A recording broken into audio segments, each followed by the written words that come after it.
Yeah. This one is this. So is this the fourth one? I guess technically, but I'm sure they'll ignore the. No, now they do. I'll never forget what you did last summer. Yeah, I know. Never forget what you did last summer, 25 years ago. it'll be yeah. That'll be a long. It's like don't be a menace. Don't do Yeah. If you're a geek, have a listen. We got the news. This week's edition. Talking movies, games, TV, and comics. Turn it up. Feel the Geeks podcast. It's the Feel the Geeks podcast. It's the Feel the Geeks podcast. It's the Feel the Geeks pod. Feel the Geeks. You're listening to the Feel the Geeks podcast. Hello and welcome to episode 201 of the Feel the Geeks podcast. I'm Josh. I'm Billy. And I'm Joey. Well, Billy, we've had you on recently, but Joey, this is a treat. We haven't had you on for a while. Been a little while. Been a little while, Yeah. but he's making his video debut. Triumphant return. Yes, as they say, yes. So Do you consider a couple months pretty recent? yeah, gosh, it has flown by, hasn't it? We watched Halloween Ends and talked about it. Yeah.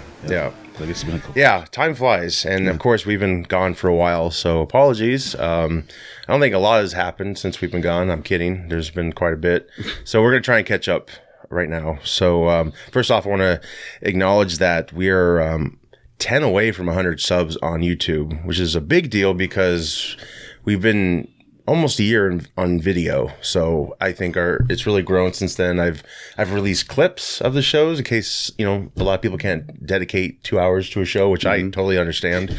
But yeah, it's been very successful, and so yeah, everyone out there, like, subscribe, and share, please. Or else. So I'll send Joey after you. Des Moines Con 2023 is coming June 3rd through 4th. Tickets are on sale now. I'm sure a majority of us will be there. Maybe we'll get a table. I don't know. We talked about it last year, so kind of got the lay of the land. And it was a good con. It was a great con, and I'm happy we have, a big con with celebs, and we got some Power Rangers coming and a lot of voice actors. And Ming Chen from Comic Book Man. I don't know if... Oh, cool. Yeah, I'm really excited. I met him once, and he was a funny dude. And big podcaster. So yeah, I look forward to seeing him. And yeah, we'll talk about that more as it gets closer, which will be any time now. Probably the next time I have you on and say, yeah, we were just talking the other day, and you're like, it's been months, Josh. Probably right. Right. So this is kind of a little bit old, but it's a little icebreaker we could talk about. Supposedly there's a CG kiss in You People, and it's made the rounds at the time. I thought it was pretty interesting just because I think it's a bad idea in Hollywood to be married, because it's like, well, even outside of Hollywood, if you're an actor, that's got to screw with your mind, at least your spouse's mind. So most likely this is a CGI'd kiss between Jonah Hill and his co-star, what's her name? Lauren London, I believe. If you watch it, yeah, Jonah Hill has a beard. So I guess their co-star said they stopped like this, and then his beard kind of merges into her face if you watch it. So I think, who knows what was going on. It was probably shot during COVID, so there might be a little hang up on that. Although they did have a kissing scene, I think, earlier on in the film, I thought. I started watching it. I didn't finish it. I didn't hate what I saw. I just, I went to bed that night. And Maybe they both didn't like the kissing each other, so maybe they just decided just to stop. Well, yeah, some say there wasn't chemistry, but that usually doesn't stop, that from happening. And I don't know how much it costs to CGI a kiss. But, I think, if you have... Some people in Hollywood have, they've kind of been blacklisted because, they want to be strictly, involved with their spouse, and I get it. And maybe if that spouse is an actress, that's a great, but. Well, so, what's her name? What did you say, Laura? Yeah. I think she was like either was dating or was married to Nipsey Hussle, the rapper. So I feel like that might have just been out of respect for. Sure. Right. That, like, her losing him, and like, I don't know. I saw it too. Like, I watched the movie. Like, it didn't really bother me. No, I probably wouldn't even notice, honestly, unless I don't think anyone had, unless his co-star said something. So honestly, it feels like, I don't know. Obviously I love Jonah Hill. I love I love that cast. Like, it was a really good cast. Yeah, Eddie Murphy, but like, man, it seemed like without the story of the CGI kiss. Yeah. I don't know if a lot of people would talk about this movie. Like, No. it just wasn't great. Yeah, it's just kind of one of those straight to streaming. It was Netflix quality. Right, It was, right, yeah, you know, yeah. And it was also like a little too long for a comedy. Yeah. I was like, Did Apatow produce this by any chance? It seemed like every movie. Maybe. I don't know. His movies seem to last forever. Yeah. Like you could cut those short by 30 minutes. I think or so. Funny People was like 2.5 hours or something. Yeah, well, funny story. I was with a friend and he actually left. It was Ben. Oh. It was like, I gotta go to work tomorrow. I was like, all right. Well, I didn't see the movie, but Yeah, no. I looked it up and Yeah. kind of see what it was like. And Yeah. you go to these critic sites, and Sure. I went to the I think the RogerEbert.com, and good he one. said it was like a 43% on Rotten Tomatoes, and it was trying to be a good movie with a good cast. Yeah. But just wasn't, and it had the potential, but it was one of those rom-coms to where it just wasn't. It didn't work out the way it was intended to be. Yeah. most likely. And It looked really funny from the previews, and from what I saw, it was pretty decent. I mean, when you it's see like, a cast like that, Yeah, I and know. that's like a well-known cast, right? that you would think that it may be a little bit better than You would hope, yeah. You would hope, Right. And I'm not sure if I'm going to see it. I mean, we may end up seeing it, Yeah. I don't know, but just looking at it, and just maybe they're trying too hard to be funny, Right. And just I guess maybe there's some funny parts in it. Yeah. But I guess it just didn't. Might be mostly the trailer, sadly. I'm not sure. Eddie Murphy looks great. I mean, that dude's basically funny. what you see on a trailer is probably the better parts of the Yeah. movie. And sometimes that happens with movies as well too, that try to sell it and Yeah. all type of stuff. So The first movie I ever saw that had an all-star cast, because I fell for that many times before. As you grow up, you watch E.T. or I did, and you're like, oh, this is going to be a great movie. And it turns out to be a dud. Ocean's 11 was like the first movie for me. Like, huge cast, great film. And after that, I mean, there's been a few, but that was the first one for me anyway. Like, yeah, it's all connecting. This one surely has good performances. Nia Long's in it. Julia Louis-Dreyfus and David Duchovny. He had a funny part in it. But yeah, He's the one who kind of like, again, I like him. He's a good Yeah. actor, but he kind of seemed out of place in this movie. Like, yeah, it was an interesting casting choice for his father. because he was supposed to be Jonah Hill's dad. Yeah. But it seemed like he just kind of was walking by the set and just like happened upon. And he's just Oh, like, hey, "Oh, you guys David." filming? All right, I'll I'll sit down." jump into it. Yeah, and It's fun. He needs a dad. Sure. Like I don't can know, be that dad. I can just- be his father. It just seemed like, I mean, Julia and Jonah had like really good, mom Julia's and son. awesome, yeah. Like they seemed like a Right. genuine mom and son. Yeah. But I don't know. Now that you say now that you mention Apatow, I'm like, okay, that's why it felt. I don't so- know, but I mean, Even if it wasn't, it definitely feels like, yeah. That's That's my biggest complaint about his films is they're just too damn long. It's like, cut them down, dude. Yeah. Not everything has to be shown. But I don't know if I should have done the research on that. But I thought the CG thing is interesting just for, if you have if you have a spouse or something. But I can't see it being, I don't think it's going to be to the point where it's like a norm. I think the gun thing obviously is more of a norm because it's so dangerous. Yeah. But when it comes to kissing, some of that is just, I don't know. Otherwise, we wouldn't be talking about this film. But Or maybe they're afraid it's not a terrible film. I mean, from what I saw. Maybe they're afraid to do it because they might like it and they might divorce their spouse. Well, that's It what seems- happens. That happens a lot. too. Freaking Brad Pitt and Angelina Jolie. I mean, that's the big one, yeah. But I mean, that has to be a mindfuck when you're married to somebody. I don't care what they say in interviews. Like, it has to screw with you. It has to. This is also just because I remember seeing, what's his name? The guy who talked about that comedian or whatever. Oh, yeah. And Andrew Schultz. I remember seeing the clip of him on whatever podcast he was talking about it. And he even says I don't know if I'm supposed to be talking about this. And it's like, okay. Probably not. So this feels even more like hey, talk about this so people talk about the movie. Right. It's like, Well, they are, yeah. I mean, yeah, Could be. I don't know if he I got a don't know. phone call it was afterwards. just, it was just like a weird strategy, but Yeah. I don't know. Again, it's not a movie it's not like gonna ruin my day or anything. I'm probably No. not. I can't say if I'm gonna watch this movie ever again because it's just Right. it was fine. Yeah, take it or leave it, basically. Yeah. It's basically a modern day Guess Who Coming to Dinner in a way. Yeah. They've said that. So we also had the Ashton Kutcher one, early aughts of Guess Who, I think it was. Bernie Mac Yeah. was the father. Yeah. So obviously the original is still the best. with Sidney Poitier. But I thought that was interesting. So moving into movies, TV, Oscar nominations. I'll just go over the ones all of us will go over the ones that kind of stand out, because we'd be here for an hour probably talking about every category.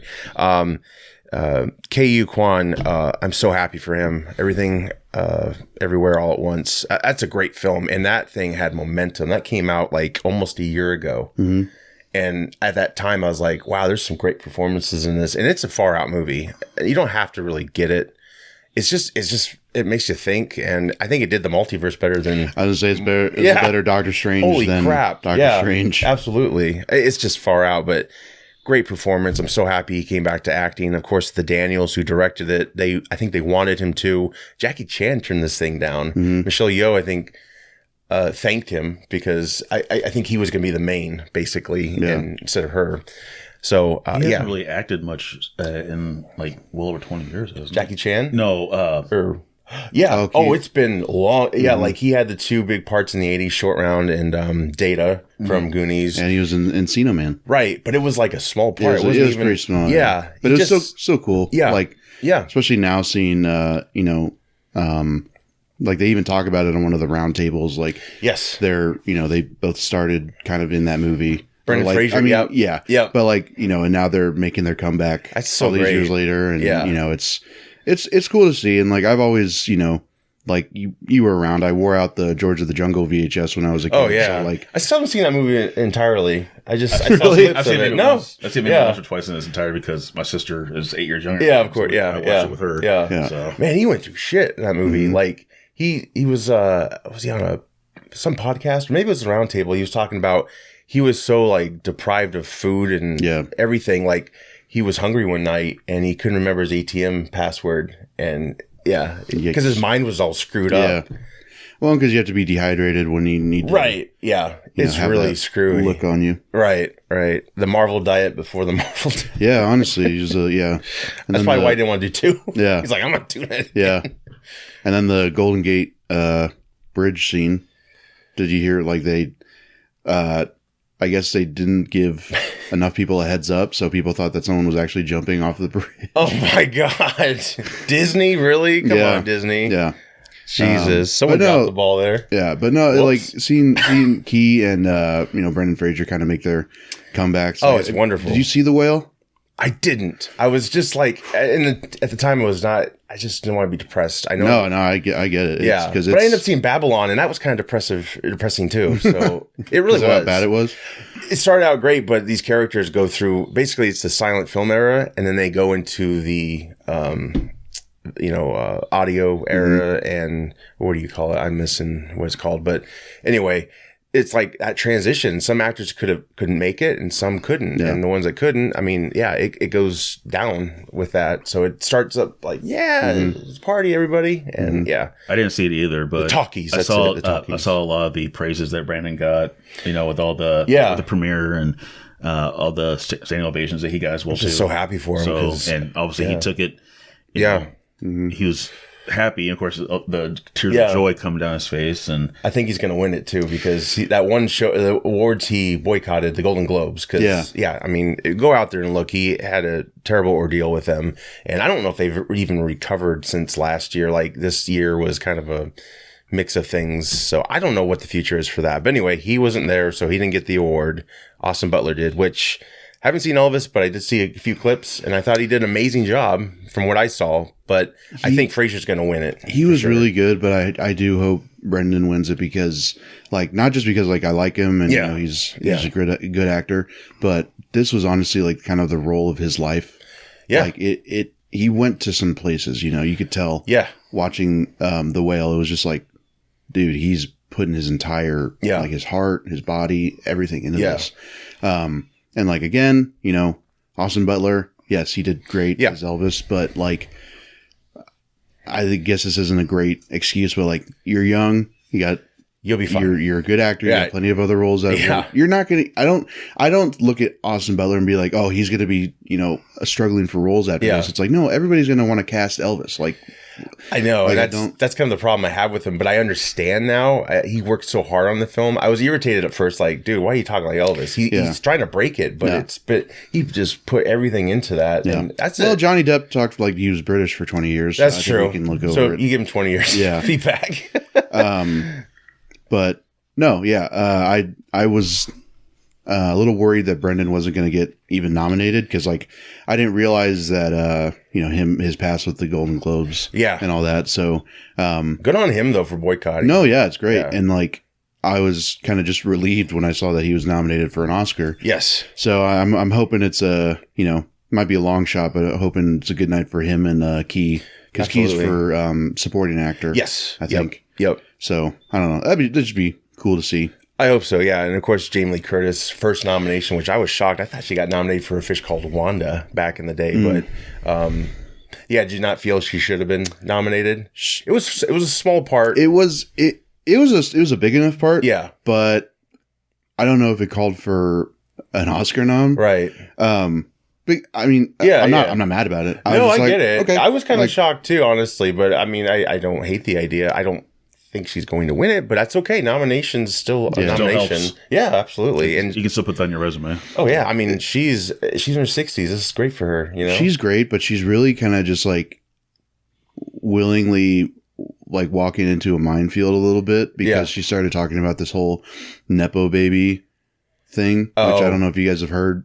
But a little bit about it. It's like inherited kids or something. Yeah, like so like they kind of had their foot in the door before they were born because her mom was Janet Leigh. Yeah. Tony Curtis. Yeah. So like she was talking about how, I don't know, I guess just Nepo babies don't have to work for anything and they're not, but she was talking about it like they're, not her discriminated against highly in Hollywood. Oh, it's like, yeah. I think you're going to be fine. Yeah. Like this is such a weird unless mom and dad are shitheads and don't leave you any money. I mean, but it's like such a weird hill to die on. And I'm also not saying Jamie Lee Curtis hasn't worked really hard to get where she is. It's like I didn't know she was even had famous parents up until a few years ago. Right. But it is still to the point where it's just like I don't think everyone's oppressed, right? Yeah, it's like I don't think you're struggling as much as you think you're struggling. Right. It's you're gonna be fine. But no, again, I'm not mad about her nomination. No. Yeah. Like you said, I don't know if she's gonna get it, but Michelle Yeoh could get it though. She's I think Maine. Yeah. She should get it. She was really good. I love that movie. Yeah. I tried to show it to our parents and they were just like, meh. Yes. Like mom fell asleep and my dad was like, that was different. It asks a lot. It does. It's like, what? I mean, me and Eddie debated about it after the film and, I watched some videos and it kind of explained more, but I kind of get the gist of it. Yeah. But I'm okay not getting all of it either. Well, like, I had a good time. It was a great But it's also just movie. Like, it's out there. It was up against a lot of stuff at the moment because it's like, well, yeah, with Doctor Strange, you kind of know what to expect. And also when they say multiverse, it's like, okay, yeah. But with this, it's like there's no like prequel comic or anything. Right. It's just you go into it head first and it's just like, yeah, you either get it or you don't. It's quite something that they pulled off there. No, I loved it. I mean, that like the scene with the rocks. Like, talking to each other. I was like, damn, this is making me kind of emotional right now. Like, it's just the way they did it. They presented it. That's the thing. It's like, I'll go with you. It's just like, let me believe it a little bit. It's like, and I get it. Like at that point, you're like, yeah, anything's up for grabs. I mean, everything. Well, and I don't know. I like how they kind of presented generational, I guess, trauma and just like the distance that can be created between parents and children. Yep. And it's just like, yeah, sometimes we feel like we have to go to another universe just to mend things. Right. And sometimes it takes us like, it's like arguing with a rock. Yeah. Like it's, that's just right. what it feels like sometimes. Right. But no, that's probably my, runner for the best picture nom. Not like Top Gun Maverick. Probably not. Like we've talked about. I mean, I love that movie. I love it too. You loved it, right? Oh, the movie. Oh, I do. I don't think it's best picture quality, but I think if you're going off box office, sure. But is that what we want to do? Is that what? But I get it. They want ratings and stuff, and yeah. I would like maybe say it was like best picture quality. It like was a damn near perfect movie for me. Pretty much. They made it, but shit ton of money. Well, and like I think that's the main reason, and like not discrediting it at all. Right, it's just like the fact that even Spielberg told Tom Cruise, he's like, you saved movie like films, you saved your ass pretty much. So like I think it's just kind of like a consolation prize of just like it's like, hey, here's a nomination. It's like that's fine. It's just so remarkable because it's like what 30 year plus since the original, and you never thought like how could you make another one, and they did it, and it's different, but it's a good different, and they had it on the shelves for like maybe 2 years, maybe. Yeah, because of COVID, obviously. Well, and they wanted to make it. Cruise didn't want it. Yeah, well, Cruise didn't want it, he wanted it in theaters, which I get because it's all in IMAX. It was a great experience. I mean, either way, big screen. You want to see it with a great sound and stuff. Yeah. It was. Well, we saw it at the 4DX theater out in the B&B. So you felt the cheese. Oh yeah, it was nuts, and like I forgot like those seats don't recline because they want you to get the. Right. But it's can like you being eat in those seats though? Yeah, you can. Okay. So it's not like, oh god. I tried to scarf it down a little bit, like because I was like, I feel like halfway through the movie it's gonna be just a lot of planes. You hope anyway. Yeah, but no, it was cool. Like and like they also don't. I felt like I was gonna fall out of the seat a couple times because there's not seat belts or anything. Oh my god! But they're like I've banking and like whatever. It was cool. It was like I think that's like one of the best ways to see a movie like that. So you recommend that experience? Oh yeah. Does it do mist and stuff? I don't think Top Gun had any of that in it, but it does try to do like some. Where was this at? B&B in Ankeny. Oh, it's kind of by like that. There's like Fong's and like it's like that not strip mall, but it's like what is it called? Like the shopping district or something like that. Yeah, it's a big development part of Ankeny, kind of by the Hy-Vee. But it's relatively get out. It's relatively new. I mean, yeah, honestly, it's a pretty cool bowling theater. alley. I mean, there's a bowling alley. They got it's like spare time kind of. But they got like theaters. A full bar too. Like it's pretty legit. But no, they there's like mist. Or like not mist, but like there's air, and I don't think they did a lot of mist. But there was the scene when Tom Cruise like crash lands and like lands in the snow. Yeah, they start doing this fake snow in the corner of the theater, and everybody was kind of just like, okay, well, we could have done without that, but whatever. Was it paper or was it actually like? It was. I think it was like actually snow like machine? Fake. Yeah, because like there was a wet floor sign and like like a puddle. Everyone's trying to get their footing after the experience. Yeah, like, sliding around. Yeah. I bet you were afraid when he's told him the eject part. You're like, what's that mean? Yeah, what button do I push? They go all out. Yeah, that's cool. Angela Bassett, that's a great nomination. I'm happy for her. I think it might be her second. I think for Tina Turner she got a nomination. I think she got a nomination for that. Great performance. I think. Given the range in Wakanda Forever for her, I think it's very possible for her to win it. What do you think? Is it for lead actress or supporting? Supporting. Oh, yeah. I think that's probably hers then. Hopefully. Like, not that she wouldn't get it if it was lead actress, but like Michelle Yeoh, I think is kind of just what everybody's expecting. Yeah, for lead actress. Yeah, but I think Angela Bassett definitely. She just chews up the scenery, and it's great. I mean, she really takes the character all these places, and even though it's a comic book film, it's still like a great performance. I mean, she was weirdly like the character I cared about the most in that movie. Right? Like, not like Shuri, like like becoming the new Black Panther. It's like okay, but like she like. Why couldn't she be the Black Panther? Yeah. She's jacked too. I mean, well, yeah, and she has a powerful presence. I mean, I don't know. And like, she also had almost that burden of like being the one to.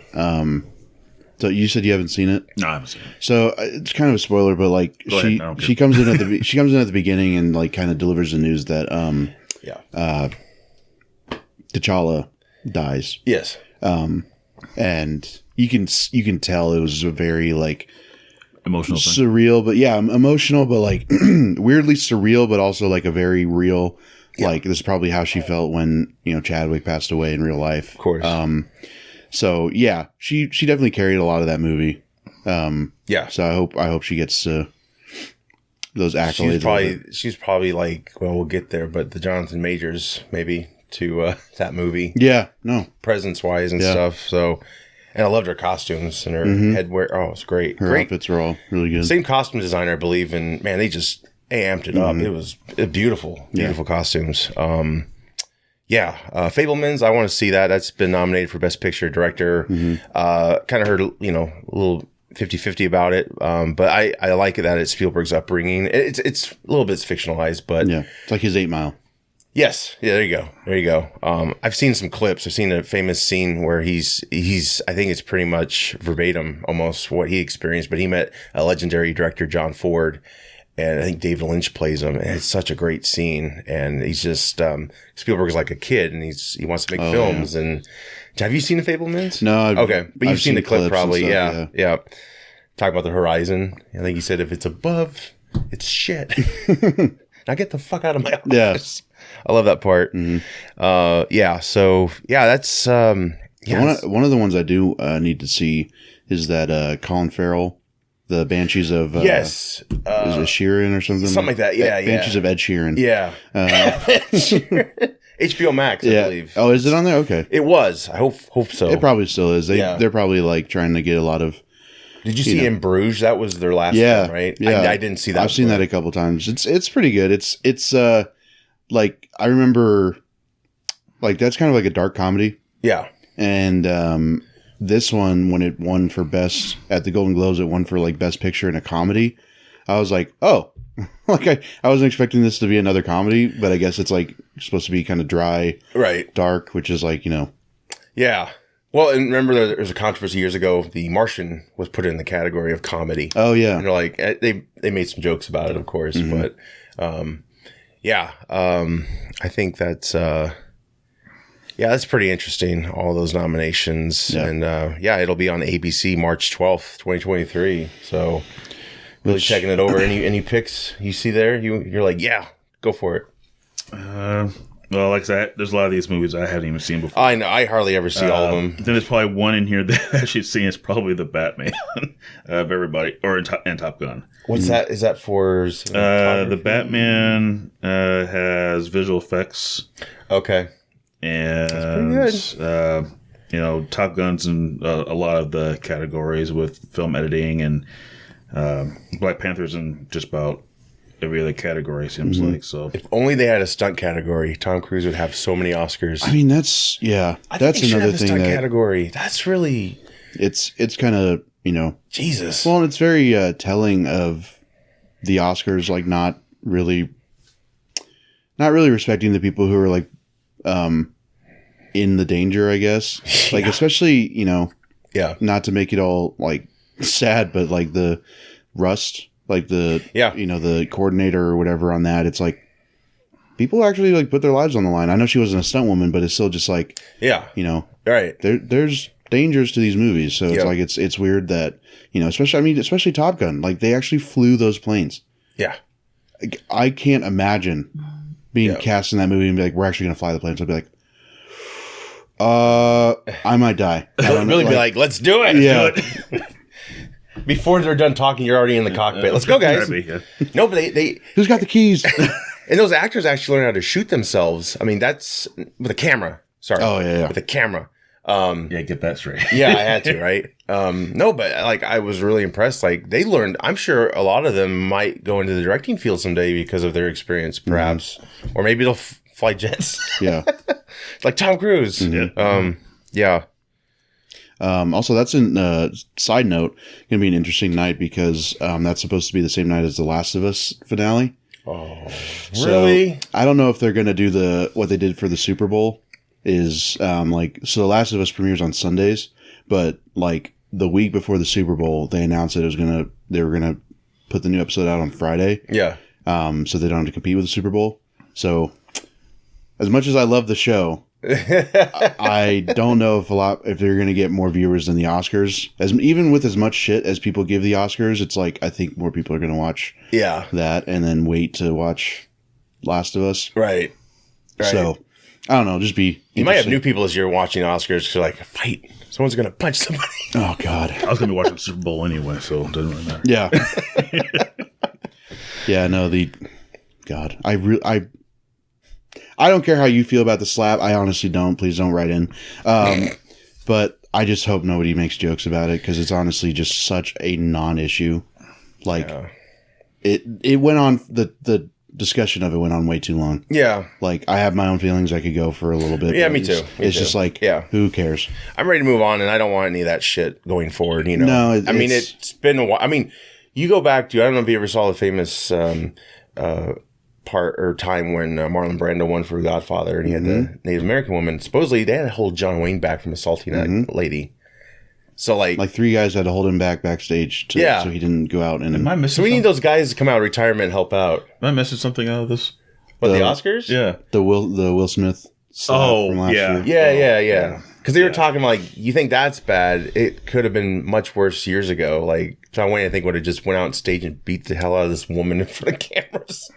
Yeah. Jesus. Well, and it's just funny, like, you know, people are like immediately called for, you know, how ridiculous it was for Will Smith to get away with that and like whatever and like saying roles should be taken away from him. Like, so now cancel culture, we're for it. Now we want it to because Will Smith slapped someone. Right. It's like, should he have? No, maybe not. But should Chris Rock have made the joke? Who knows? Yeah. It's honestly just like who cares at this point? It just like, could have, I think both parties probably they could have handled it better. You know, they have publicists and shit, and it's like, you know, maybe he should have just went up and said, "Hey, please don't do that," and that would have been embarrassing enough, I think. But I think everyone got distracted by the slap, and that's it sucks for him because it was talked about for 6 months. Yep. Well, and you were like Will Smith was like, "Go, you're gonna finish the race, man. It's right there," and it's like, "Oh, I don't like the spectators." And it's honestly just like. Again, I feel bad, but at the same time, it really, I just have mixed feelings, you know, and I'm like, I don't want it to get out of hand. Like, this is like MTV Awards shit, maybe scripted, you know, at best, but it's like, not the Oscars. Come on, guys. Well, but that's the whole thing. Yeah. Is like, don't make that joke then, Chris Rock. Yeah. Like, this isn't a roast. I know. We're not here to make fun. And also, he's like friends with them, or was. Yeah. So I would go so far as to assume that he would have known about her condition. Right. So it's like, it'd be like if we were doing this and joke, Well, it'd be like if we were doing this and I made fun of you for something. It'd be like, what the fuck, dude? You know that I'm... Which is nothing, so I'm all good. Yeah, exactly. So thank God. But it's just like... Perfect. It's just like, you know, nobody wants to hold both parties responsible. It's like, it literally takes two to tango. There's gray areas and everything. It's not just black and white. So, there's a gray area here. And, you know, it's not like Will Smith did it like happily. He was remorseful. Even that night he apologized and, you know, so just no jokes. Like Eddie Murphy doing it at the Golden Globes, I thought was like, it was fine. Yeah. But other than that, it's like, all right, I think we're good. Right. You know, I have a feeling though they're going to do something. Well, and it's just like, okay, yeah, we're still talking about this, but like, it's like, what happened like last year? Louis C.K. won a Grammy. Oh, and it's like, okay, so we're still rewarding people for shitty behavior, but when it's when it's Will Smith, I know there's a lot of double standards. Yeah, a lot of double standards. It's messed up. Yeah. Again, if you have certain feelings about the slap, I don't care. His address is 123 Jackson Street, 50359. You're gonna get someone hurt.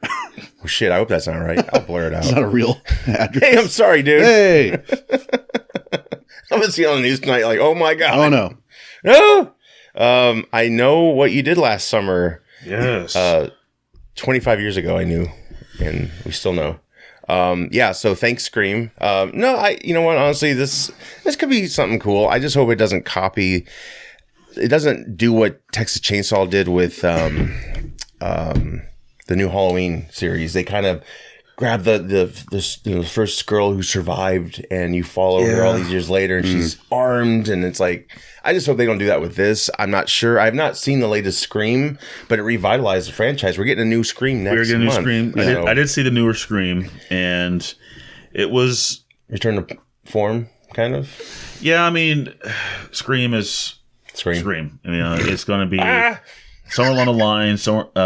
The person who's doing the killing is going to be related to someone who either was related to cousin's friend's neighbor, was a daughter of this person, was a cousin of this person, whatever. I'm the brother you didn't know you had. Yeah. Spoiler, it's 3. I did like the new Scream movie. And I did look this up, and it seems that I know what you did last summer. It's not going to be, obviously it's not going to be a reboot. It's going to be a sequel. Yep. So it looks like that's Jibble Love Hewitt and Freddie Prinze Jr. are in talks of coming back. Yeah. She's probably tired of doing Hallmark movies, so she's like, "Yeah, let's go." Well, and she does. She's on that 911 show as well too. Oh yeah. So yeah. I mean, she's doing very well with that. Yeah. And Freddie Prinze is married to Michelle Gellar. Yeah, and Sarah Michelle Gellar. I was like, "Who's Michelle?" Oh, whoops! I dropped Sarah. No, that's fine. I was just like, "Who?" But he's forgetting her first name. Yeah, it looks like this is going to be one of those for what looks like it's like a pass the torch type of thing. Now, in the original 2 movies, the guy that they supposedly killed, came back twice, and apparently they killed him and his son. So it makes you wonder. Stepson. If it's going to be like a stepson or maybe a former wife or the mother that comes back with a hook. So it's going to be interesting to find out. Or just a fan. But obviously, I think they're still in the early stages of this whole thing. Yeah, so they are. It's probably going to be a while till they, come out with something concrete. But I thought maybe like it'll be Jennifer and Freddie's kids or a kid that maybe they killed someone or. Maybe you killed someone too. Or I know what you did last summer. I know what you did last summer, 20 years ago, and I'm coming back to get your kids because you took mine, or something like that. Maybe it's the guy's mom that's 90 years old, like Michael Myers, and come back to to haunt as they're burying the new body. Like, Mom, Dad, you guys are really good at this. So you guys look like you have had experience with this. Oh. Just a little bit, but it's gonna be interesting to find out. I'm sure it's not gonna be out for another.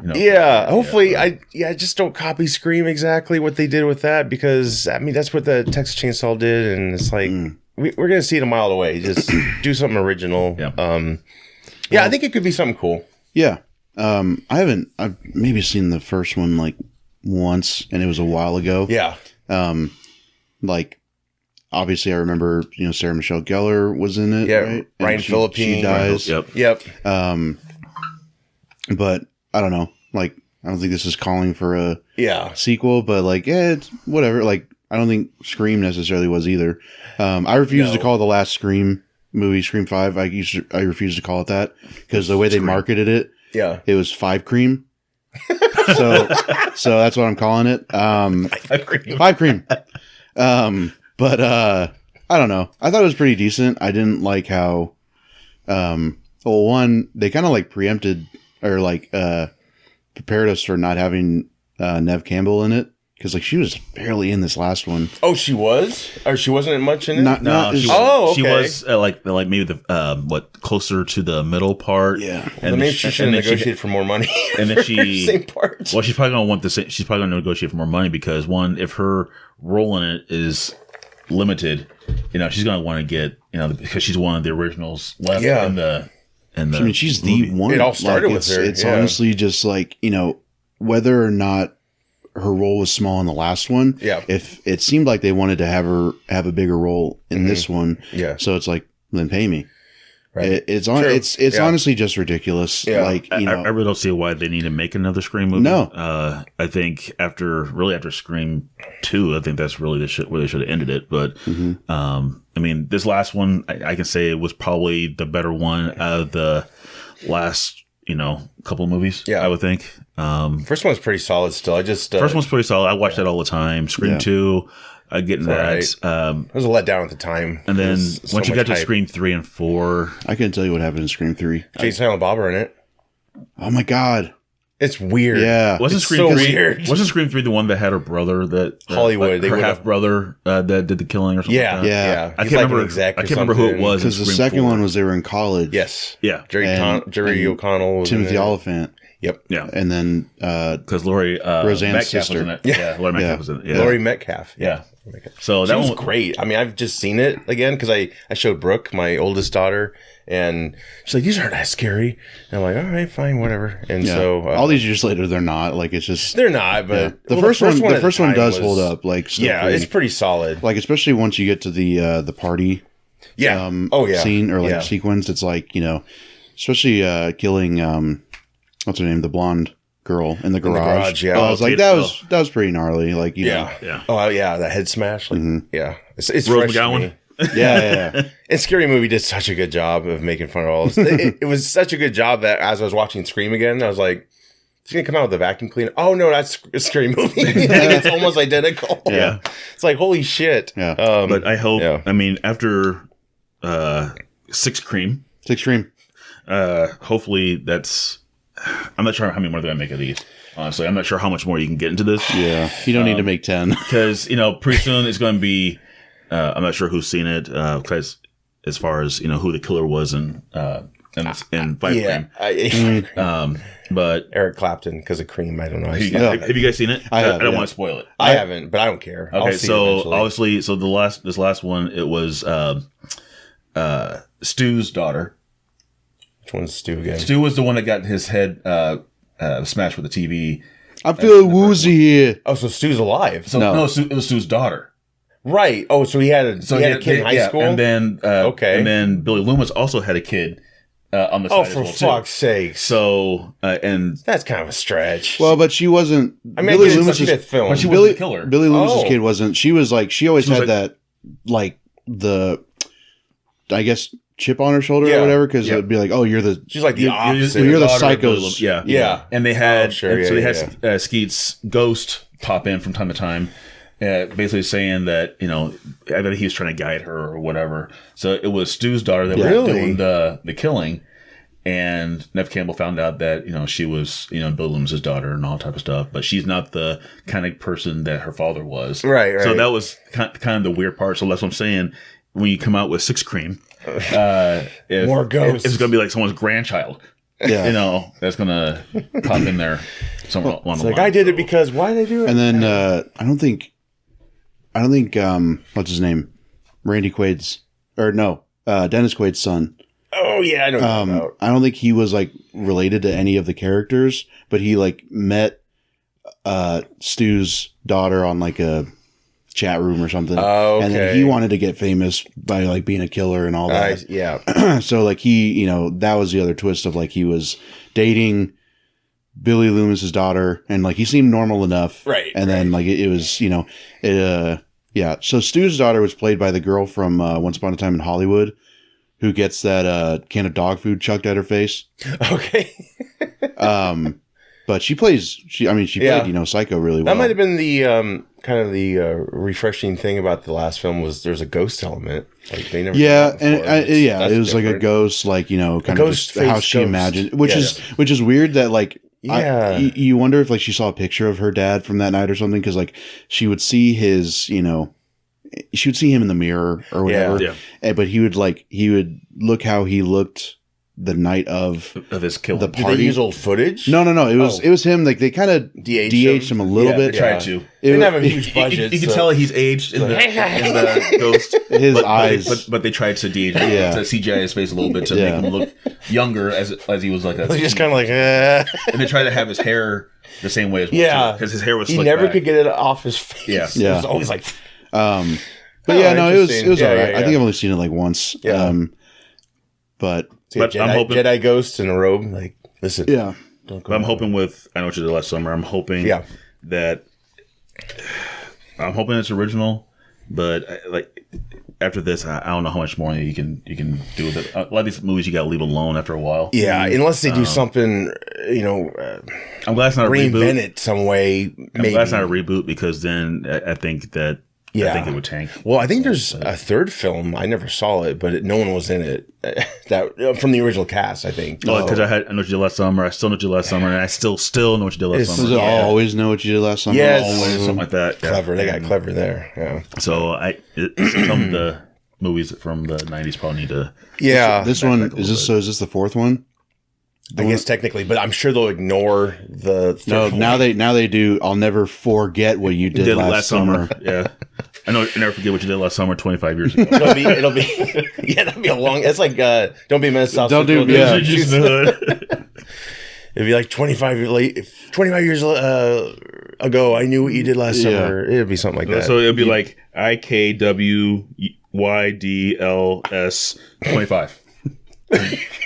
Oh, they're gonna you see that an acronym? Yeah. You see that, and you're like, "Wow, Scary Movie doesn't even need to do a parody. It's they're doing it right now." You know what? I'm sure what they'll do is they'll just do a simple. I know you did last summer, just like Scream did and Halloween did. Yeah, I don't know. Who knows? I'm sure they'll do something. Maybe the corner. I have 25. 20. Yeah, there you go. 25. Yeah. Oh, and the 2 is like the hook. Wasn't that? Oh, yeah. Wasn't that an element? Yeah, he had it. Yeah, he was like a fisherman. Yeah. Like the Gordon's fisherman with the hook. Yeah, he had the fisherman's hat and the coat. And it's like you're moving really good for getting hit by a car. You're like, damn, got some work done. That's the new killer. Is one of the fish that they left to die. Like, I didn't get back in the water. It's their version of Aquaman. Yeah. It's like, what? AMC continues to fall on its sword. They have seat-specific pricing they're going to introduce to all locations by the end of the year. So you'll have Sightline, which is a 3-tier pricing, standard, value, and preferred. So it begins after 4 p.m., and of course, you'll still have your discount Tuesdays, $5, all movies. Seats closer to the screen are lower in cost. So all the other seats are going to be a little higher. So hey, that's stupid. Like, what the hell? It's so that is so tone deaf. It's hilarious. Like it. What I said or what they said? No, just them, this plan in general. Yeah, I get you. I mean, just this plan in general. Like, what? Like, they're not doing great. Well, but also like the one AMC that we have here still doesn't do assigned seating. Right. So it's like, 1, get with the program. Right. 2, now you're doing this thing where it's like pretty much rewarding people with a higher income. Yeah. Be like, oh, you get to sit at the back, you get to see everything. It's their whole concert. But it's like if you don't make as much, you can't spend as much money on a ticket. Yeah. Your neck's gonna hurt. You got to sit in front. Like it was worth it. Yeah, you're literally looking up at everybody. Like it's honestly insane. So basically, what you say is that when you go to these movies, and you sit in the front, just prepare to wear a neck brace. Yeah. So they'll be assigned in sections now, just not individual seats. That's the biggest. I mean, I know there are AMCs everywhere else that were actually built to be AMCs that have assigned, but we don't. We got theaters that were later adapted, and they still haven't. I haven't really been to one of their theaters. Sadly, we lost 2 recently, and I get a better experience at the other theaters. I went to Winsong to see Missing, that like the sequel to Searching. Oh, okay. It's like that movie that's kind of shot on webcam. Yeah. I kind of only went there because I was like had a hankering for their popcorn. Yeah. Like they still have the best popcorn. You think so? Yeah. Yeah. But yeah, I don't know. I guess it was fine, but like if I'm not saying I'm going to do this, but I'm also not saying I'm not gonna. If you go and like you have to pay, lower prices for like just pay for it, but then like go sit in the back. Yeah. Like go sit wherever. Because like again, it's not assigned. Right. Unless they're gonna come in and like check. Because it's like honestly, Winsong, they're kind of on the way out the door too. Like they haven't upgraded a lot of they put a bar in like years back and and it was like a full bar and now it's like just limited, I think. And like gourmet shit. I think I went there to see Avatar, like the new one. Mm-hmm. And like just walking around to get to our theater, we saw so many of like there's the main concession side, and then there's the opposite side, which they probably only open when it gets super busy, like when they have premieres or whatever. Right. But that wasn't open. I can't remember the last time I've seen that open. And walking around, they have the ones kind of like at Jordan Creek, where like they're in the hallways. Yeah, like, concessions are there. I'm like, that hasn't been used for 20 years. Easy. There's no way that this has been open. Right. Like recently at all. Right. So it's like, I can't say that business would be booming for Windsong, because it's like you got Jordan Creek, you got Palms, you got B&B, like it's expanding away pretty much. Palms is pretty popular, isn't it? Yeah. Especially with IMAX, like it's like our best IMAX. I mean, it's the only IMAX we have now because the dome's gone. Well, and that's the thing that Windsong really could do to kind of drum up some business is like, because when we went to the Batman fan screening. It was in, like, I can't remember where it was, like, a couple hours away, but it was at an IMAX, but it was AMC.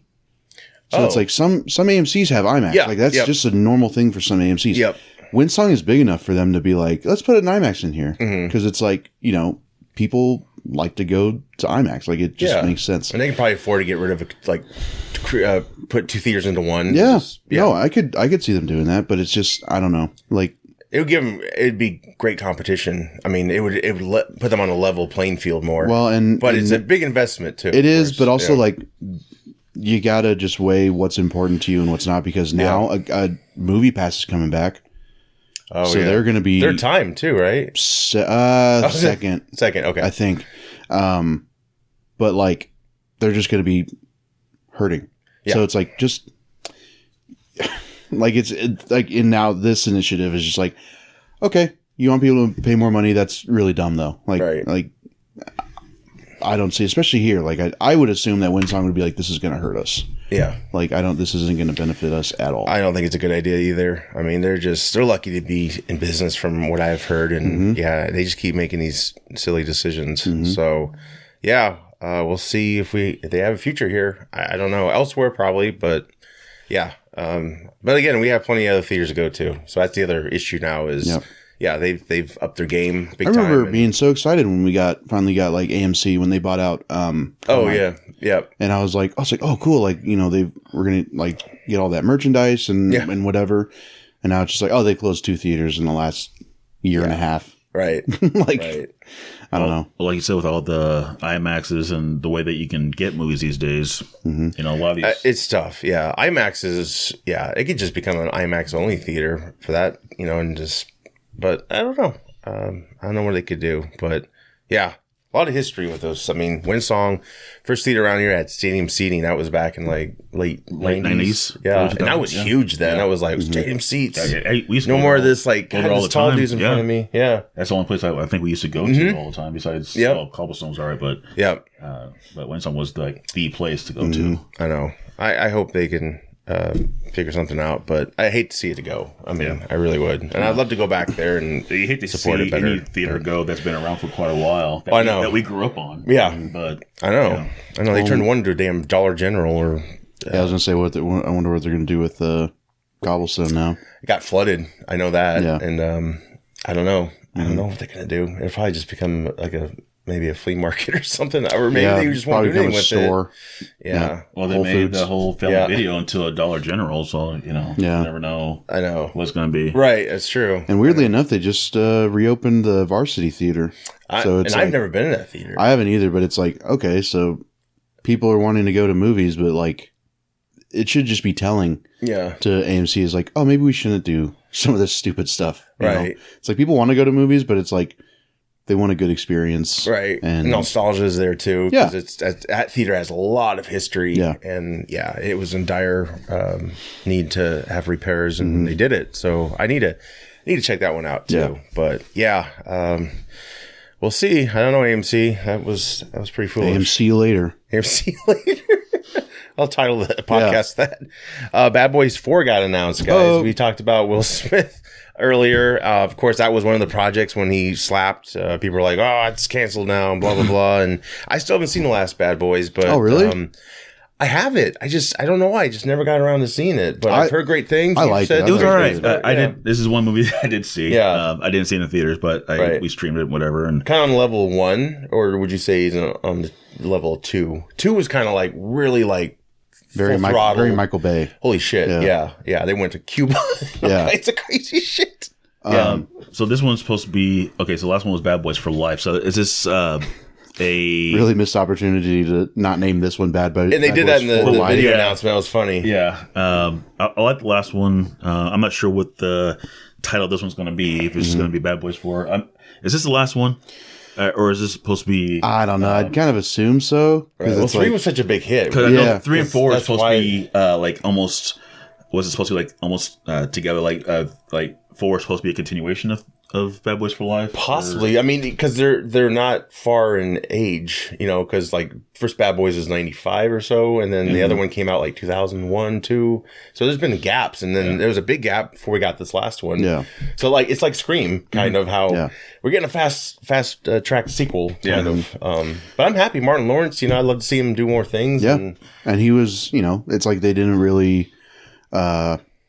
Not that like no time had passed, but like they didn't really miss a beat. Like it was just kind of like they came back to work one day. It's like, all right, we're Mike and what's his Mike Lowry and Marcus. Yeah, it's like they're something like that. Barnett. Something like that. So it's like they were just back into the fold, and it was. I need to see that. Dang it! It was good, and like especially for not that they needed it, but like especially for Michael Bay not being at the helm anymore. Yeah.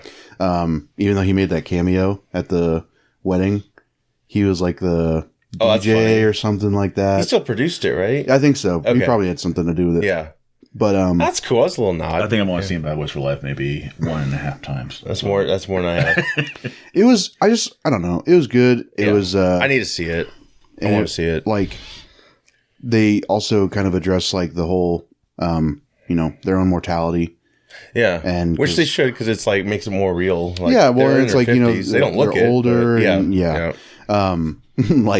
But it's still just like we still started this. Like, don't get it twisted. We're the originals. Yeah, because like they do there's a scene where they're like prepping for some part of the mission or whatever, and the new guys are all singing like the Bad Boys song, and they're both just like, whoa, don't. You guys don't do that. And Martin Lawrence is like, yeah, you're fucking up the lyrics too. But no, I'm looking forward to this. Yeah. Again, we haven't seen anything from it, but well, the Batgirl directors have a project now that's going to be in theaters. So yeah, happy for them. Because I think they did the last one, right? Yes, they did. Yep. Which I think helped them get the Batgirl job. So yeah, there's been a lot of conflicting things about that. The Batgirl thing. Yeah, like Brendan Fraser said it wasn't a complete film, and then Leslie Grace said it was. Well, she said it was good what she saw. So it probably. I don't know. I'm sure I would like to see it, but I really feel bad for these directors and the stars, of course, because that's embarrassing, And it's like, really, is it that bad? I mean, Fraser didn't really seem to think it was. He thought he did some good stuff as a character. Might have been a good movie, but it was a better tax write off for DC. Right. And I think that's what they decided to do. Yeah. So, Fast X, guys. Yeah. Is this the final? There's the one after this. I think it's like a 2-part. Or something. Okay. I guess I thought 10 was it. So they changed. I think they tactics. Announced a while ago that it would be like a 2. Okay. Either 2-part or like a like a. Yeah, I can tell you that I'm not super excited for another Fast movie, but my wife is definitely. Yeah, she loves the franchise. Dude, I am too. I love it. I kind of got out of it after Fast 5. That's after I got out of it. Yeah. Kind of me too. Yeah, and I like the whole part. Love Fast 5 when they're trying to drag around that freaking huge safe and all type of stuff, but which just someone brings it back. Well, now they retconned, or like a little bit like Jason Momoa is the villain. He's the son of the guy. He's either the son or something, but like because he was. So when they do the thing where they swing the safe around and it like hits the car. Yeah, I guess Jason Momoa was in the car and he goes flying into the ocean and like it was supposed to be like his inheritance or something. I don't know, but they'll make it work. Is that how you become Aquaman? Yeah.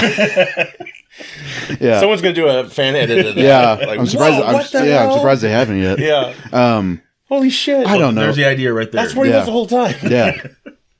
I'm surprised I don't know, these movies, like honestly, you probably showed me like the first one or something like that. And it's so different. It was basically Point Break with cars. It's it's vastly so different, and it's like people love to like make fun of it for how different it is now, and it's like, but it's also just like, okay, the first one, what are they doing?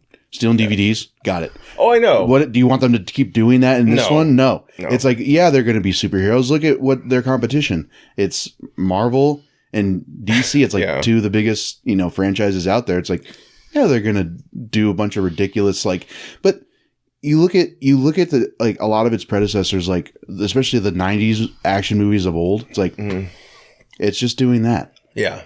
We live in, a world where one of the most popular movies of the 90s was about a bus that couldn't travel under 60 miles an hour or else it'd blow up.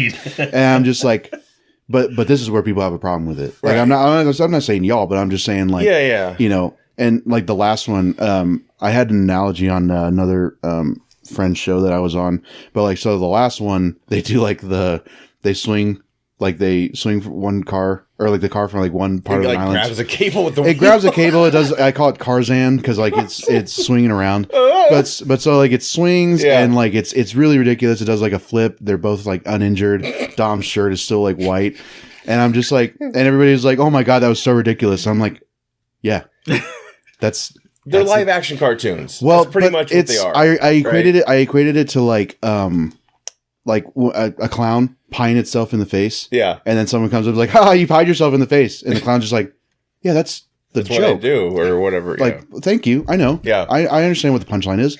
So it's just like, at this point, they're almost making fun of themselves. Right. And like, the family meme is like, the family. Like it's self-aware, at least to me. Yeah. Oh yeah. They poke fun at themselves in the films. Yeah. And so like, and it's almost also like a soap opera. Like you bring, they brought Letty back in the fourth one.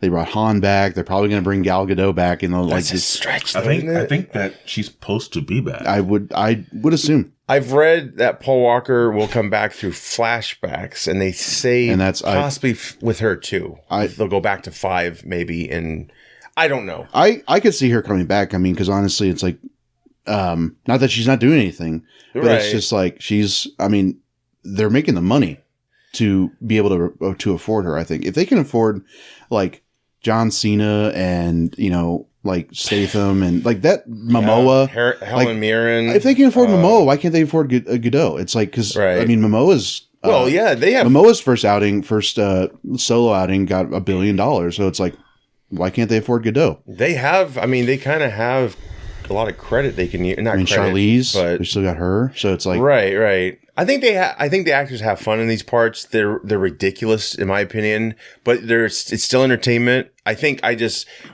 I loved 5, and then the minute I watched the next one, The Rock jumps from like so high up onto a car, and I'm like, what? I mean, I still haven't been able to grasp, and I get it. Shouldn't take these seriously, but it just kind of lost me with the realism, kind of like more chucked out the window.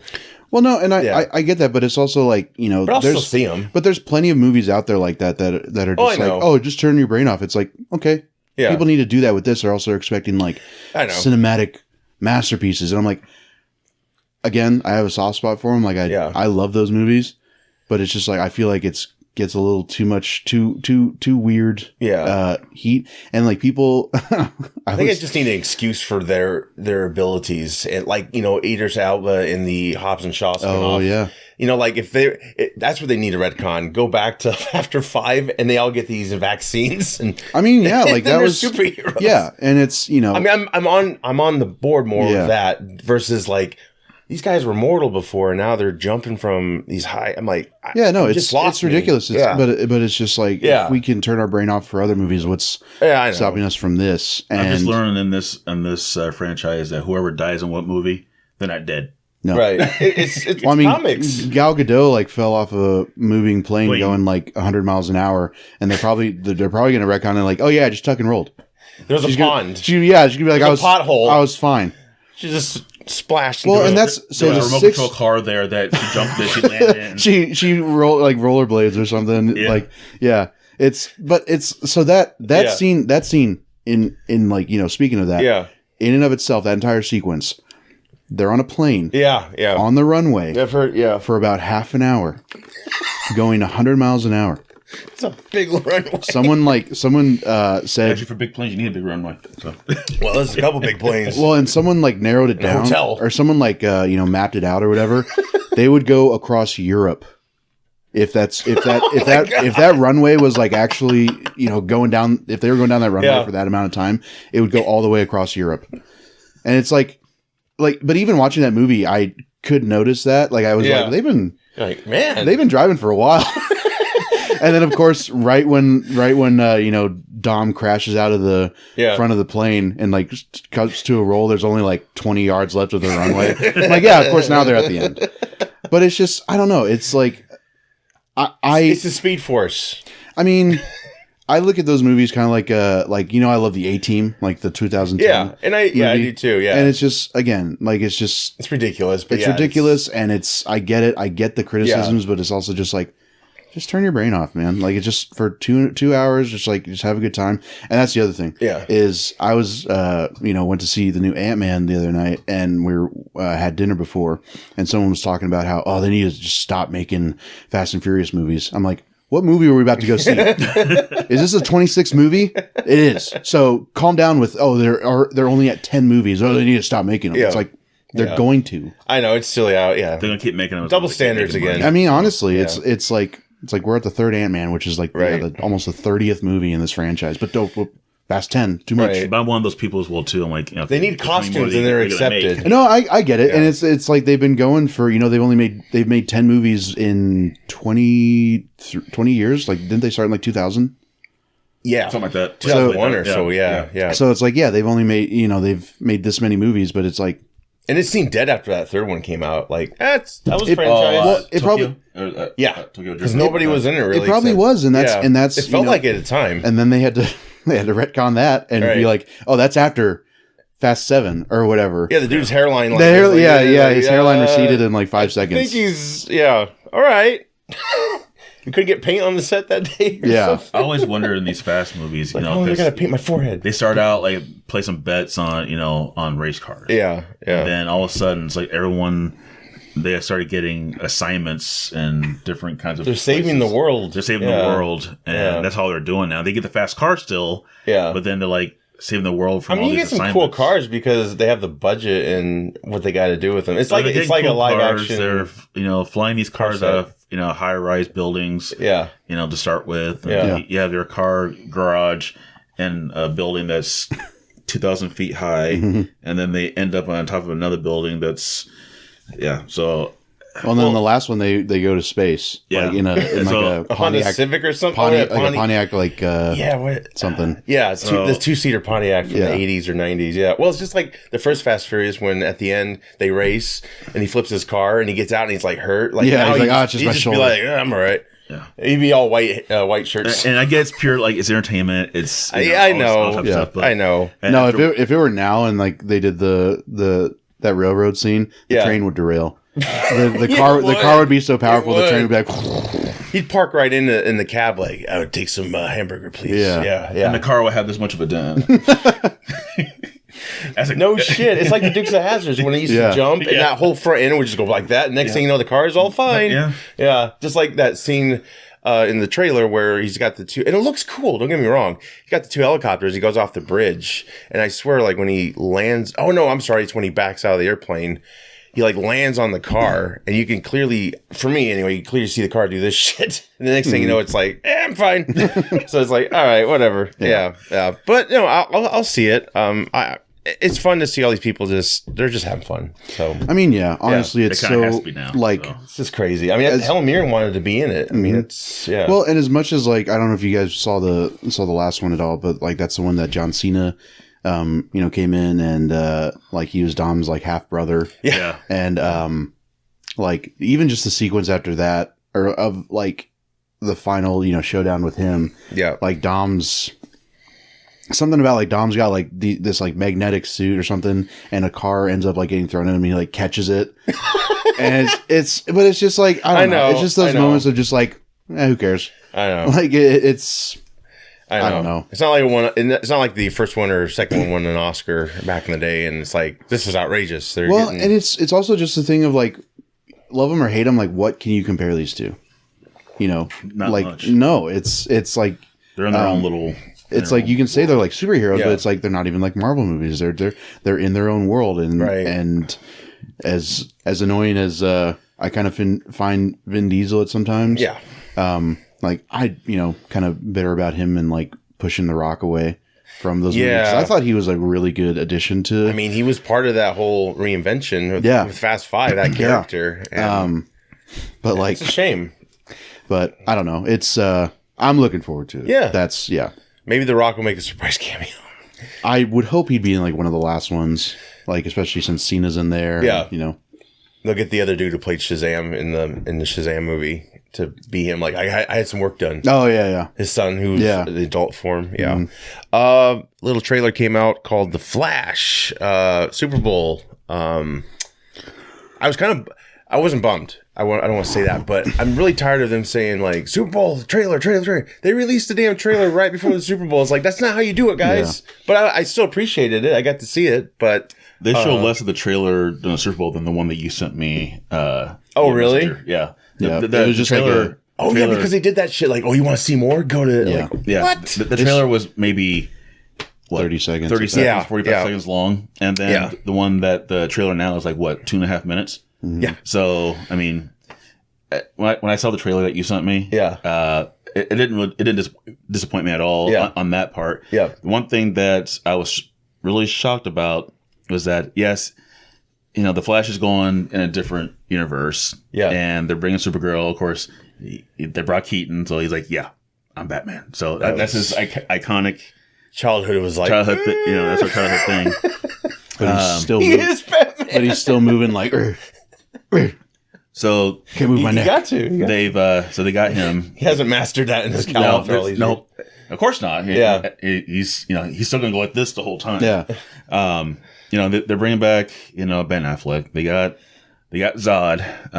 That's one thing that I was shocked. I didn't know he was. I knew his second command, Fiora. Yeah, I knew she was going to be in it, but I was shocked to see Michael Shannon. Oh, really? Like, whoa. Yeah, no, they talked about it. Okay. They talked about him being in it for a few months. I welcome it. I thought, unfortunately, his character didn't live in Man of Steel, and I'm like, that was really cool. And finally, Superman was like, punching somebody, and then people were like, he broke his neck. I'm pretty sure what happens is, and this could just be me, looking too much at the Reddit leaks or whatever, but I think Zod actually ends up killing Clark, like on Krypton, I think. Oh, and they like end up sending Kara or something like. The details are foggy, but right. So she ends up like getting here, and then I think like ends up going through the Flashpoint Superman like storyline of like getting captured and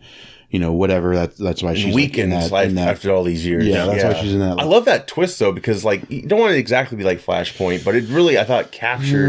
I kind of want it to. Do you? Is she under like Batman's control? Because when they show him going like this, like trying not to die, and then he goes maybe like this, and it's like he's like in a way controlling her in a way. Is that? Oh, I don't know. Because she's up in the air. He's got that CD from Returns, and he put it in the CD-ROM.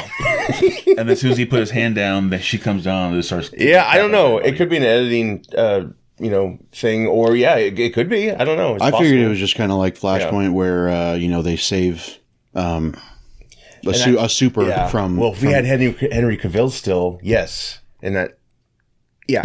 So anyway, I'll try not to go on a tangent here. It is very interesting to me that they, push Snyder away. They don't continue his universe at all, which it would have been done by now. Mm-hmm. His arc would have been done by now. Mm-hmm. So then they could have just rebooted it anyways. Right. But then they had to jump through hoops to do it. Yeah. But their own hoops. It's funny that they're still benefiting off of what Snyder made popular. Yeah. The design of the logo, everything. Yeah. The design, his castings. Mm-hmm. I get that like they were still in, like Justice League. Yeah. But it's still like you still got Ezra, you still got Ben. Yeah. I'm not a huge fan of his suit. The blue and gray kind of. Yeah, and like the whole tactical thing. Yeah. If it's like a on the go, like if it's like the suitcase that Tony has in Iron Man 2. I think it is kind of. Whatever. It's one of those toy suits. It looks like he's wearing a tactical bra. I'm like, okay. But like, and then Michael Shannon bringing him back as Zod. He was not in any other movie except, Man of Steel, technically BVS. Yeah. But like, Man of Steel, which like they, the studio didn't, like that was all pretty much all Snyder. So the fact that they're bringing back a casting from that movie, which was strictly like from a guy that, they're so egotistically against, it's like, so, okay, you're cool with benefiting off of his castings and you're trying to keep like the Snyder fans on board. Technically, Michael Shannon wasn't even in BVS. That wasn't even him. I know, but he used his likeness and whatnot. Yeah. But it's just like, I don't know. It's just interesting weird. and it's fucked up. And and like, what they did with Cavill, even though like what he did was like a verbal agreement pretty much, but that's still legally binding in California, but that's neither here nor there. But like, him, them kind of firing him or not bringing him back. And it's like, that's the biggest mistake. Well, but it's like, okay, what are you going to do though? You're going to hire someone who looks like Superman. Okay. He's probably going to look like a young Henry Cavill who looks like Superman. So what are we doing? The dude's in his prime, man. Well, and then now, like, not to get off into a tangent, but like the Batman, Brave and the Bold movie that they're talking about on the slate. Yeah. They want to go for a younger Batman. Yeah. But a Batman who's already had 4 Robins, and this, Damian, who's got to be at least 10 years old. Yeah. So how old are you going to go for Batman? Is he going to be almost 40? Kind of like almost how old Ben was. Like, what are we doing? And so now, like, that's why, like, I'm so, like, I know I sound like I'm against DC and all they're doing right now. It's just I don't care. Yeah. I just don't care anymore because it's like, it's so exhausting trying to keep up with all of it. And like, I'll admit this trailer looked a lot better than I expected. Yeah. Like, I still don't know how I feel about Keaton because it's like, I'll probably piss a lot of Keaton fans off. He was good. Like I enjoy watching him in Batman for the time though. Yeah. Like people, they're trying to equate it to, like Tobey Maguire coming back for No Way Home. I'm like, that's not the same. I don't think he captivated like as many Batman fans as Tobey Maguire did for Spider-Man fans. They could have done worse. They could have brought back Clooney. That's exactly. Well, there was a rumor, and then Gunn said no. Yeah. But I I welcome Clooney because I think you give him a chance to do something different. I think if Val Kilmer wasn't in where he's at now, I think maybe if Keaton didn't have he did a good job. Didn't have I thought for what interest in it. Yeah. Val Kilmer would be the next in line. Well, but now James Gunn was saying like Flash is going to pretty much reset certain things. So which Flashpoint did. So it did, but it didn't change. It didn't change people's appearances. So that's where it's not going to make sense. I've had this gripe for years since they started. I get it. Announcing like the Flash movie. Right. So it's like it doesn't change how people look. Like that's why people were saying like, oh, that's how they could recast Ben Affleck. And it's like, but it doesn't make any sense. He's still the same looking Bruce. He's not going to, whatever. But so now, like, again, they're saying it's going to like reset a lot of things.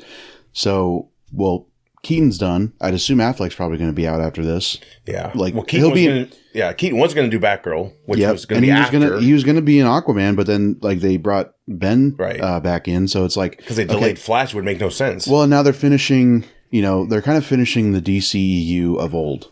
Yeah. And it's like, okay, that's fine. Yeah. So why not just do a full reboot? I would have respected it a lot more if they just did like everything's fully rebooted. We're redoing everything. Right. Like maybe a new universe gets birthed in the end or something. Not even that. Or not even that. Just like this is our bookend. Yeah.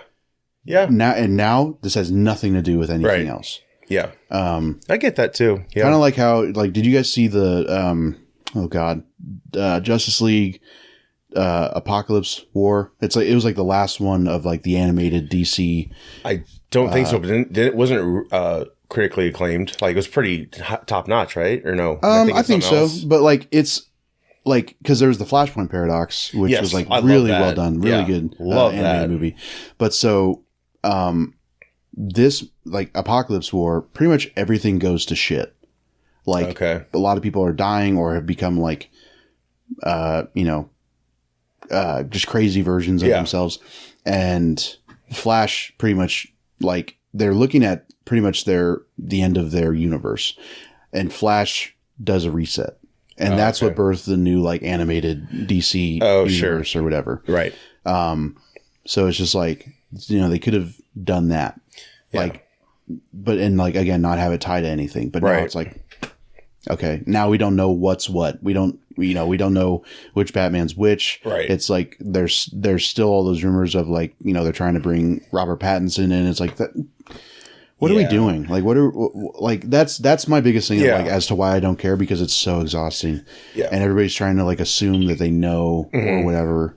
And I don't know. That's just how I feel about there's so many theories to take in. And, this movie might have been manipulated to reboot in a way. But perhaps it was already going to do that because, the type of story it is. But yeah, that's one thing I feared after all these years. And of course, with the Israel scandals and stuff, like, don't shelf this film. Let us see it. And please don't screw with it. I mean, obviously they did. But, there's still a high buzz. We'll see if that's even true anymore. It's like every movie that comes out, there's high buzz, it seems. And it's the opposite. So it looks great. I got chills watching it. I love what I was seeing. I love the tech used. It just looked really great. Keaton had a bunch of bat suits. Yep. They've zoomed in, and some are like, I think there's a blue and gray one. I'm like, oh shit! It's just basically like all these action figures you had as kids that were in the movie. It was so funny. Like, you got Scuba Batman. Like, when's he come up? Like, he never did. Ice Frost Batman. Yes. What else can we repaint? Yeah. And no, but Keaton, I'm excited. I guess there's I watched a breakdown, and there's a scene where he's opening the bookcase to the Batcave with the suits. Yep. He's got long hair. I didn't catch that before, but he's like kind of caressing a photo of him and his parents. It looks like I could be totally wrong, but it's interesting. Well, they showed that picture. They released that picture of him earlier this week, where he's like looking at the camera. What is that about? He's got like a wig. Yeah, and I've seen him on set with the wig too. He didn't really need it, but no, he should have just gone the gray hair wig. Yeah. He should have just gone bald. It looks so weird. Why is he like? He's like, I thought it was behind the sscenes photo. Like, what is that shit? But then you zoom in, and it's like, it looks like he's like just trying to do a normal face, but he's like, did he get zapped by the switch? Like, I don't know. Well, I think they're trying to make his hair the way it was, or the wig make it look in a way, back in the 80s. Yeah. He had the little curly on top of his hair, so the classic Bruce Wayne hair. Right. And since he doesn't have the hair on top of his head anymore, they had to try and get it close to what it was before. I think that's kind of what's maybe acceptable about Keaton's return. If you're not really the fan, it's like the closest you can get to a Beyond in a way. People for years have been wanting Keaton to do that. They're obviously not going to do that. Bruce. So maybe they will someday, because we'll get into it. But Gunn did release the Batman Joker Fallen DC Elseworlds, which I'm glad they're finally defining that, because there is confusion when you have continuity and you have stories that are on their own, and they do that with comics, I think, too. So what I'd like to see, because I don't think there'd be a lot of expectations with this. Who's the guy who played RoboCop? Peter Weller, and he played Batman in Dark Knight Returns. He did a good job. I think he would do a really good job as old Bruce Wayne in like, Batman Beyond, because like I feel like if you get a prior live action Bruce Wayne, there'd be a lot of expectations. And I don't know. I also don't look at any of those older Bruce Waynes and be like, they're old. Like they're Batman Beyond Bruce Wayne. Like Keaton, like I don't know. Just something about I get it. Batman Beyond Bruce Wayne is just like. He's got to have that weight to him a little bit, right? And like, not that Keaton's scrawny or anything, but like, if I could see Peter Weller like in like a just like a black suit coat and everything. No, it'd be he would be the guy in the chair. He would be the Oracle, which is like what it was in the show, right? So like, I think that would be interesting, but I mean it's kind of a big. big asking away. You know how Batman's jumping around and shit. Like, damn, he's like 60 years old. Like, fuck, man, or almost 70 probably. He's 70. He is okay. And I think he's might actually be on like almost 71. Yeah, which is 2 years younger than Michael whatever who played Alfred. Michael Gough. Yeah. 2 years younger than in 1989. But he's going to be the Batman of DC. Like, what the fuck are you talking about? Maybe when he lands on his knees, like, fuck. Yeah. Oh, shit. I'm getting too old for this shit. Yeah, honestly. It's like, he crumbles like Obi-Wan Kenobi in New Hope.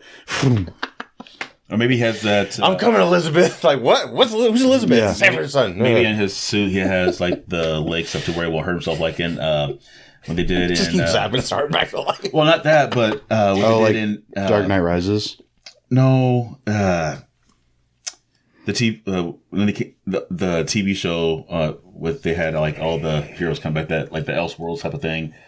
What was that? Because they had with Supergirl and all the other. Oh, you talking about when Kevin Conroy played him? So and he had that suit. So yeah. And the CW crossover. Yeah, so basically they had the exoskeleton for his legs. So like the Kingdom Come. Yeah, that would explain a little bit how he's jumping around. So when he lands, it's he has the legging power to not break any bones. Right. So Prune Juice will be the sponsor of this film. Yeah. Get your do you guys see the I think it's called like Dark Flash or something, like the figures that have come out. Oh yeah, it kind of looks like the Flash merged with like Doomsday. Oh, a little okay. bit. Yeah. I think that's supposed to be like end up being the villain, which I'm assuming will probably be like the other Barry. I think so. That's something. Where they're going. Yeah, because he does the other Barry. There's a scene where they both kind of look like they get the power. I'm not sure if that's what it is, but that's like one thing I am looking forward to is like the showing how this Barry got his powers. Right. Because like we never saw it. Yeah, we only heard like, we're like in Zack Snyder's Justice League, it says like, we were the accidents. Yeah. All that stuff. So like it would be cool to see like his how they handle. I thought the berries in this one, because you see in the trailer that the back of their boots hit each other. Yeah, they touch. Yeah. So I thought they were teaming up to maybe against a villain or something. Yeah, it looked like they were teaming up against Zod, because I think you saw the World Engine or whatever in the background. Yeah. I think if you look closer in that suit, I mean they've had better close-ups, but it's actually one of Keaton's bat suits. They just spray painted it to fly because they cut need an extra. Off. Yeah, they need an extra Flash suit. It looks really stupid. I know. I'm sorry. Like they've done like some promo art and like had them. It's been like animated mixed with like and they have other Barry in like the Flash bat suit, and he's like peeking out. He's like, huh, and like. So it's a flat suit. Yeah, and like the neck is like the the 89 neck, so he's like he can't move. He's like, huh. And I'm looking at like, what are we doing? Honestly, like it's just so I don't know. But again, Alfred's dead. He can't make a suit. Yeah. So. Yeah. Well, but I am looking forward to see how they handle like a Dark Flash or whatever that's gonna be. And it's like, okay, well if you're not gonna do Reverse Flash, I guess just do. And whatever this is, I'm just happy about Supergirl. That's all I'm saying. Yeah, I think that's a clever concept, but I get it because I only accept it more. I think because Cavill's out, and it's like, well, who the hell are we going to get to be a Superman? And it's like, it's not going to be Cavill. Yeah, which I think is a mistake. And I doubt she returns for another movie after this. Like I bet they're just going to be like, oh, that was a one and done. Well, yeah. Well, there is the whole rumor thing because you have like here, you have the Supergirl woman tomorrow. Yeah, which is the new slate of DC films. Yeah, yep. And then so that could be her. And there was the rumor that. Once this was done, the whole Flash thing, that she's supposed to be getting her own show that's supposed to be either on like HBO Max or whatever it's supposed to be. Yeah. So apparently, this is only a rumor that she's supposed to get her own Supergirl show once all this was done. But they've already had a Supergirl show on CW. Right. So how are they going to give her own show? Right. But you may be right. It could be a one and done type of thing. Yeah. Or she could come back in another movie down the road. Yeah. But this is supposed to be her, her debut. So, hopefully, it does well enough to where she has her I enjoy it. Own movie again or of some sort. So I love what we saw of her. The classic eyes and, the red eyes and then the Batwing scene. That was cool. He's like Our kids will want to see this. A lot of people are pissed off because she's not the traditional blonde Supergirl. Right, and right. in the comics, there was a blonde Supergirl, and then there's also one of the short hair. Right. And there's one too, so they're going to go that route, which I think I'd like to see that a little bit more than just the traditional. Yeah. Well, I think this Supergirl is not Kara. It's someone else. Well, it is Kara. It is Kara. Oh, it is Kara. So okay. in I thought the, it was someone else. in the trailer, she said that she's like, because the Flash is like, this isn't Clark. Yeah. And she's like, I'm Kara. But they didn't say, if it's Kara Zor-El of, from, Krypton, Right. or if it's Kara, as in, Superman's daughter. Right. Right. So they haven't. That's what I originally thought. They haven't done that yet. So but I'm guessing that it's going to be Kara Zor-El. And it's her world that's going up against Zod. Yeah. And so this is not, so that's why you say this is not Clark. So different universe. Right. And then, because I heard, they said, show Michael Shannon saying, we've been waiting for you or whatever. So this is her version of Zod. Superman is nowhere. Well, my thing is in the line right now. Right. So. If he kills Clark in that universe, is Clark a baby, or is this like a little bit further on? Because holy shit, that's dark. But they won't. I wonder if they tried to get Clark off Krypton. Yeah. And they're able to catch up to a ship. Yeah. And then the planet explodes. So they got rid of Kara and they got rid of Kal-El. Yeah. But they probably got Kal-El's ship, and she was able to move on to Earth. And that's this is probably where the world engine comes into play. Well, and so in Injustice, like the video game, universe, it's kind of the thing of like she is sent at the same time, but we don't see that until like the second game. But like they send her off almost at the same time, and they get separated. Whatever. I'm assuming it's like that. It's going to be like that. But like, I don't know if it's going to be the thing where she, gets frozen in time. And is the Phantom Zone or whatever. Yeah, no, is like technically older than Clark or something. Right. But like, I'd assume it would kind of like what you were saying, like they catch up to his ship because in Man of Steel, they pretty much like have him in their sights, and they're only cut off by like the one, Krypton, right. Police, I don't even know what they're called. But Paul Blart. No. Yeah. Cryptolise, yeah. Five cream.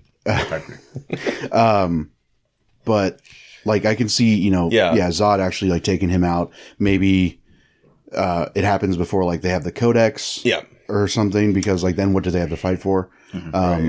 But yeah, I don't know. It'll be, I'm more interested than I anticipated I would be for this. It looks just great. To see what they do and how they handle stuff. I wonder if they will show more of some of an origin story of how she got to Earth, and then why was she captured by Bruce Wayne or whoever that she got held captive by, which I'm assuming is probably him. Yeah, because she's looks like she's in just a T-shirt of some sort. Yeah, it's like prison garb, pretty much, because that's what Clark was in Flashpoint, I believe, right? They just kept him locked away. They kept him, to like run tests on him, and they kept him out of the sun, so that's why he was all like skinny. And that's why they had her. They had her out of the sun, right? And in a dark room, so she had nothing. She didn't have. She was weakened, so she couldn't do anything. They break her out, and then they break her out, and all of a sudden, and then the sun hits her, and then she becomes a major badass. Right? Yeah. So it's gonna be fun. I've seen behind the scenes of this for a long time. I've seen the Bat Cycle, and I've seen the car Keaton drives as Bruce Wayne. It looks great. I'm getting so tired. There's like a few people I follow that are, pretty popular. They're all thinking that's Bale's Batpod. I'm like, that's not Bale's Batpod. It doesn't look anything like it. It's got like two wheels in the front. Like, come on, guys. Yeah, really? You think? Yeah, because everyone's like, oh, Bale could be in this. Like, hey, come guys. on. Hey. Joey here. We're dorks. Welcome to Joey's Corner. Move on from Christian Bale, because he damn sure has moved on from Batman. Yeah, I think he's fine. I'm sorry. Yeah. I liked him. Yeah. But once we got Ben Affleck, I definitely had my new favorite. Yeah. And people try to say like Christian Bale was like the better one. I'm like, no, that's just the one you grew up with. I get it. Yeah. Like it's probably like. Oh, we all think that Keaton's the best one. That's exactly. Which Bale's kind of that to you in a way, right? Because you were young when I was seen, but like. But maybe I'm like an outlier or something, because like once I saw Affleck, I'm like, oh, Christian Bale, who? Right? And were you liking his casting that first was announced? No, okay. I was because I was shocked. I was in doubt. I was shocked, and I was like, I was just like, oh my god, Ben Affleck. But then I was like, wait, he made I saw Argo. Yeah, I saw like his other movies that he made. I'm like, he's not bad. No, he's I was just like, he's just had. a rough go of like superhero, especially like big budget like superhero stuff. Right. That's fine. But then I saw him in the suit. I saw him, and like in the trailers. I was like, never mind, I'm good. Like this is good. Yeah. This is awesome. Right. So like, yeah, you would think that I would have some sort of like preference with Bale. Yeah. But it's honestly just a thing of like, you got to move on. Right. Like it's almost the same thing with like Pattinson. Is like you have to be able to accept change. Yeah. Because like I understand we didn't get as much as we wanted with Affleck. Yeah. But it's like Pattinson still did a great job. Yeah, he did. Like that, it's for Elseworlds, especially now. It's like which I think we all kind of knew that to start with because it's not. So Affleck. They all did a great job with their time. Yeah, even Clooney. Even though he's dull as shitty hand. Yeah, he was, and the only Batman that we didn't grow up on was the '60s one. That's the only thing. That was kind of my first induction because I couldn't see '89 Batman, and my cousin turned me on to Batman from the '60s, and I'm like, wait a minute, he's got a TV show and a movie. Like I was so confused, Yeah. but that was kind of my first. But obviously, once I saw '89, I loved that a lot. And Keaton, when he dropped out of the third one, it was devastating because it's like, and out of all the Batman, Christian Bale's the only one who had to change his voice in order to be a Batman because everyone else, Michael Keaton's voice was still the same. He got a little gruff, and the rest like Clooney definitely did not change. No. He was like, "Hi, I'm Bruce Wayne, and I'm Batman." Oh shit! Hello, Freeze. I'm Batman. Hi. Is that Bruce Wayne? Nope. Shut up. How did you know? God damn. Yeah, It's the fifth time this month. Yeah, I like the voice modulator over the because I think that doesn't hold up too well with that shit. Well, and it's like in BVS, they take the time to explain the technology a little bit, and like that it's attached to the cowl. Like it's not him lowering it. It's not. It's just like he's saying it's like the endoskeleton underneath. Yeah, it's like armor plated over. Like Neil Adams introduced that to his Batman. Yeah, and which is great. That's cool. And like even though you don't necessarily see him putting on like the armor, you still see him putting on the mask, and you can believe that. And like also, I love the when Alfred's testing it, he's like funnel fairy butter bar, funnel fairy butter bar. Yeah. Well, I love the scrolling too because like they're showing you the tech. It's up to your own interpretation. And of course, if you look into the manuals, they've probably made up and stuff. Yeah, I love that tech. But and all I love that to Jeremy say, Irons, all that to say, I get that people like you might have your again preference with Bale, but it's just like he's not coming back without Nolan, and Nolan's not coming back because one, him and WB aren't on great terms right now. Right. No, and he left. I mean, he's and on two, to Universal. I don't think he didn't want a bigger universe. Right. Like that's why he only set up Robin at the last 5 seconds of the third one. Right. Like it's just not. You gotta let this go. I'm sorry. Like it's almost like it's to the point where I'm gonna have to let Affleck go probably after this movie, or after Aquaman, whatever. I'm gonna have to move on. Well, depending on what they do with the whole thing too. Because if they're resetting a lot of stuff with the Flash, and then you said that Aquaman 2 is supposed to set up maybe Superman Legacy and stuff like that. So we don't know what's going to happen after all this stuff. Yeah. So I know, and that's the other thing. Like, if Affleck stays on, it makes no sense Henry Cavill isn't on. You know what I mean? So it's like, most likely that's what it's going to be. And of course, the new slate of DC films was introduced by James Gunn. This was like weeks ago. But they're all they're going to tell a connecting story across film, games, and animation, which is very ambitious. Hopefully, they can stick the landing. Listen to me now, you son of a bitch. If you cancel, and you know who I'm talking to. If you cancel the Wonder Woman game that they announced last year, shit! I will burn something to the ground. Oh no! Because I didn't hear that. They announced it. Whoops! No, I meant the whole burning thing to the ground. Oh yeah. Yeah, that was edited.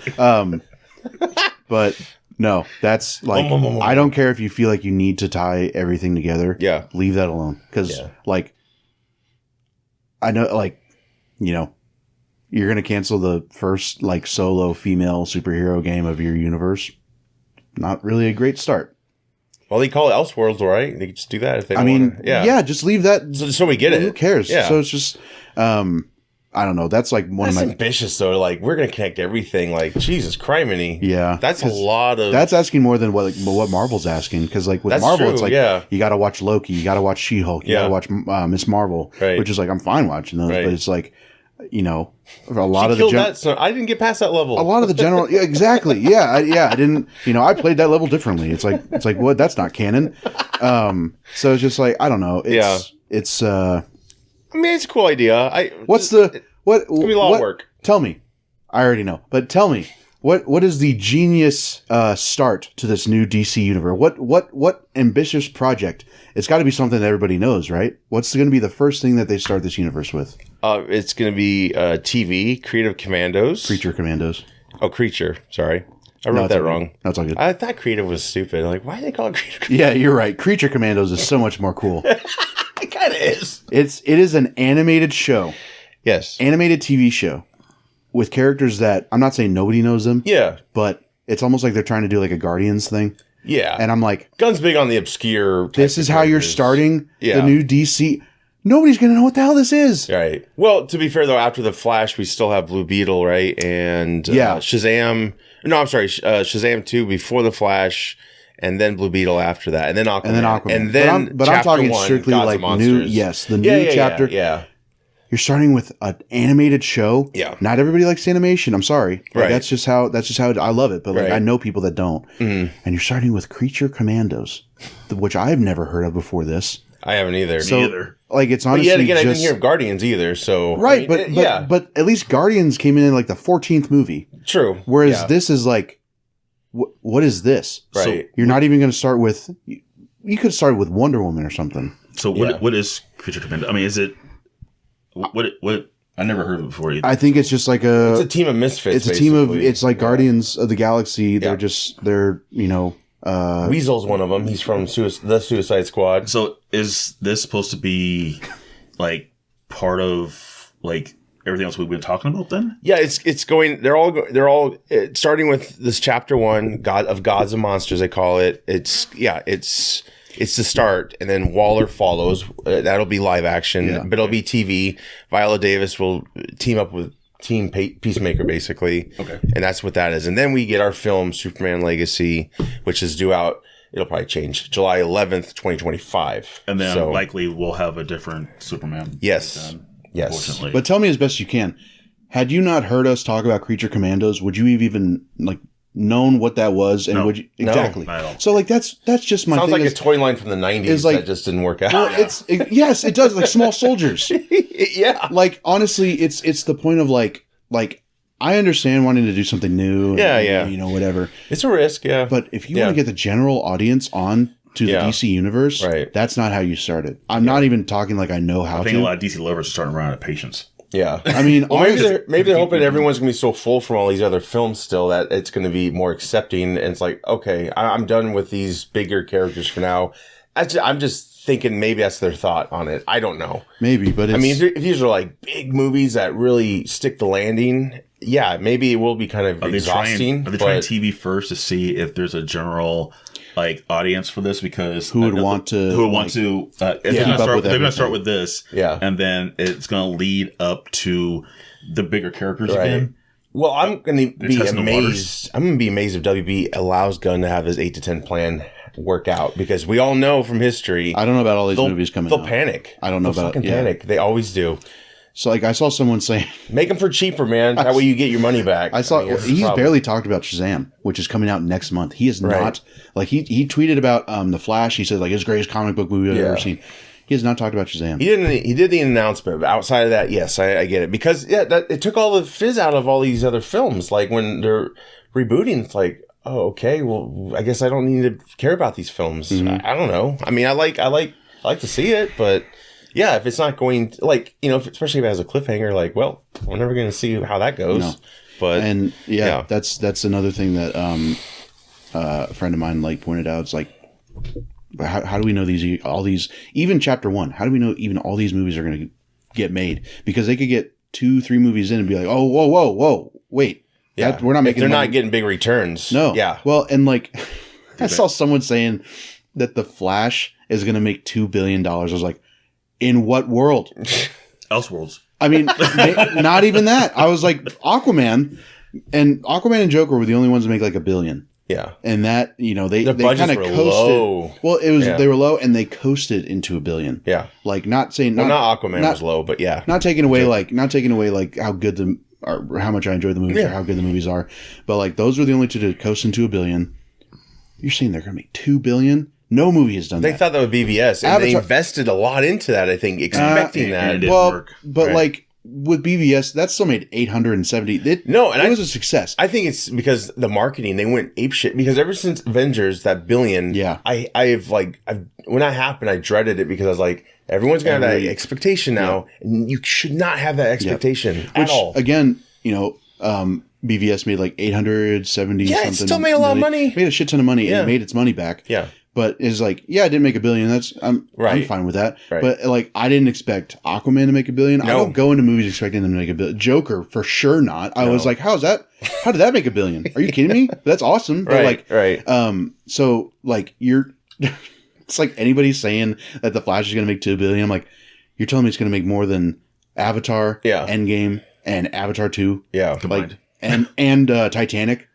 I'm sorry. Give me a break. That there's no shot. Like if that's what they're thinking, they have not learned shit. I mean, they just haven't. It must be one hell of a movie if they think it's going to make it too. Right. And the other thing is, Gunn can't take credit for that either because that's not under him. Nope. So even if he goes like, "Oh, see, it made all that," like, nah, he didn't make it. So, well, that's all eyes on you, buddy. Something that my friends I do the World's Finest with, shout out World's Finest.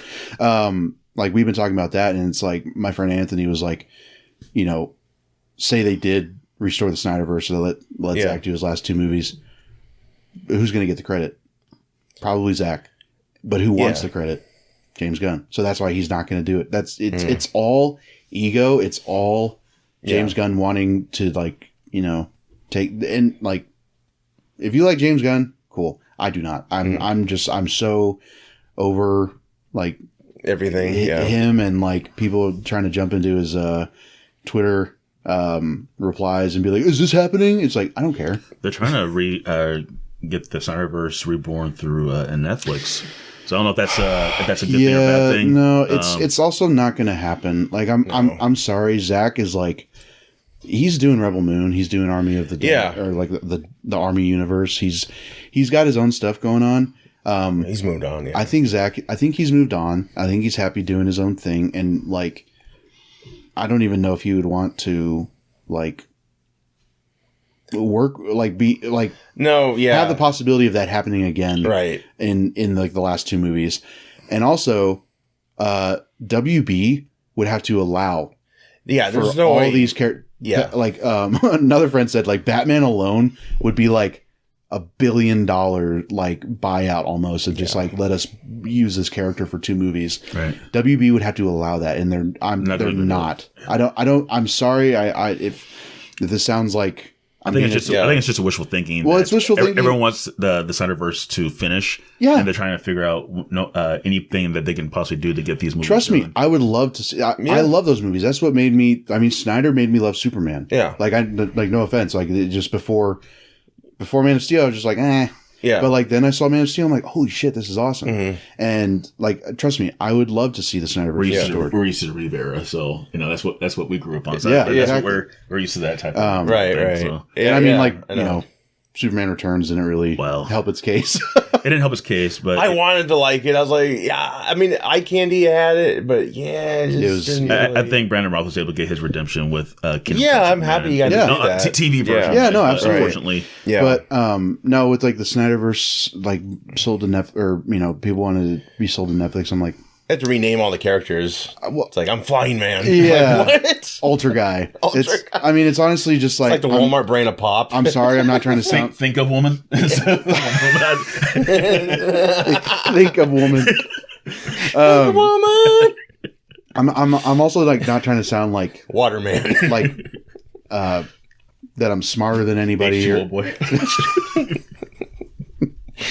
Fina. I'm not trying to sound like I'm smarter than anybody, but like... I don't know.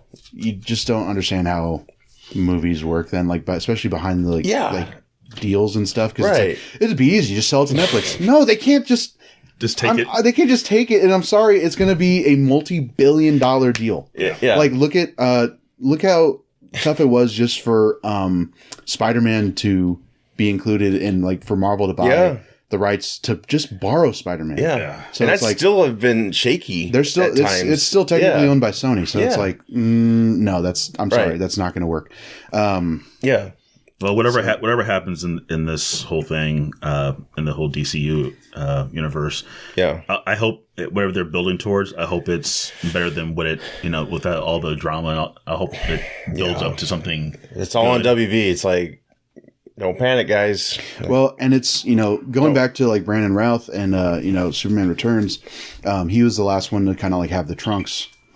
And James Gunn did a stupid poll recently on Twitter, like should our next Superman have trunks or not? Yeah, and I was like, anybody cares about that now. Oh, they do. Do they really? Oh, Billy, it's annoying. Wow. Show us that bulge. Well, I mean, honestly, it's bulge to the point where like why are you allowing like social media to make this choice? Right. Yeah. And two, what is? I mean, it's going over people. I don't understand the hang up, but it's like, okay, I'm seeing like, I saw the poll and like Trunks was winning and everybody's like, bring back Trunks. We want Trunks. Like they're saying like even Snyder wanted Trunks. And it's like, he did for like 5 minutes. but here's the thing. If you want this like classic Superman, like the Boy Scout, this Superman of old, blah, blah, blah. Are you going to show up? They want the Super Balls. They want the Super Balls. Are you going to show up? Superman Returns was Superman Returns to that, right? Yeah. And nobody went. Yeah. It did dog shit in the box office. Yeah. So what you're sitting here bitching about, how you think Superman should be, how Man of Steel wasn't good, blah, blah, blah, blah, blah. Yeah. Are you going to go to this new Superman? Or are you just going to sit on Twitter and be like, this is how Superman should be? I'll see it later. Like, what are we talking about? Right. And that's not even me. Like, I'm not dogging on any Superman fans. No. Like, if you do go and support it, great. Yeah. But it's like, don't just sit there and like armchair quarterback this. Right. And then. Right. I know. Yeah. If you're gonna make the trousers, I guess, build the trousers like within the suit. Like, how the Man of Steel suit was kind of like one thing. Yeah. So maybe like make the trousers not exactly trousers, but kind of make it like a trouser type shape type of thing. Yeah, like a seam or something like that. Yeah. Well, but the thing that I enjoyed about Man of Steel is that you got to see Krypton for 20, 30 minutes. That was great. And like a lot of world building. Well, like everybody was like pining for the the trunks. Yeah. The suit that he's wearing, even though it's a great suit, that's Krypton underwear. He's already wearing underwear. Oh, yeah. Like, if you look at Jor-El or, Zod, they're wearing those, like, skin tight. Yeah. Like, that's their underwear. Under their armor. That's under armor. So why they need to put underwear over their underwear? What are we doing? Yeah. Which the new attempts at bringing that red back have been in the belt, yellow and red. So that kind of helps. I'm fine with the belt, even though it's like, he doesn't need a utility belt, and it's also not holding anything up. Which Cavill's not really a belt. It's like a design. Yeah. And I love that alien design to the suit. Like, they really invested into that world, and it sucks to lose that. But. Yeah. And, it's... I just appreciated how much he, like, made it all a mythology. Yeah. Like, especially with Superman, because, like, before, people could have just looked at Superman like, yeah, he's a guy from outer space, but he's like just his mom sewed his suit and like blah blah blah. But very it's old like, fashioned. No, there's tons of backstory to this version of Superman. Like, he's wearing the suit and it's encoded with like, it's got his house crest. It's got like the pattern along it is like it's like the Joseph Campbell quotes, but it's like in Krypton. Oh yeah, Krypton lettering. Right, so it's like there's so much backstory. There is that people just don't want to take the time to like, I guess, look into it, and that's fine. Again, like coming from a person who vouches for Fast and Furious, saying like you should just turn your brain off. It's like, okay, if you just want that from a superhero movie, I get it. Right. But like, it's just that doesn't happen. That hasn't happened with Snyder, and he wants to elevate them, and people just weren't really on board for it. Right. Yeah.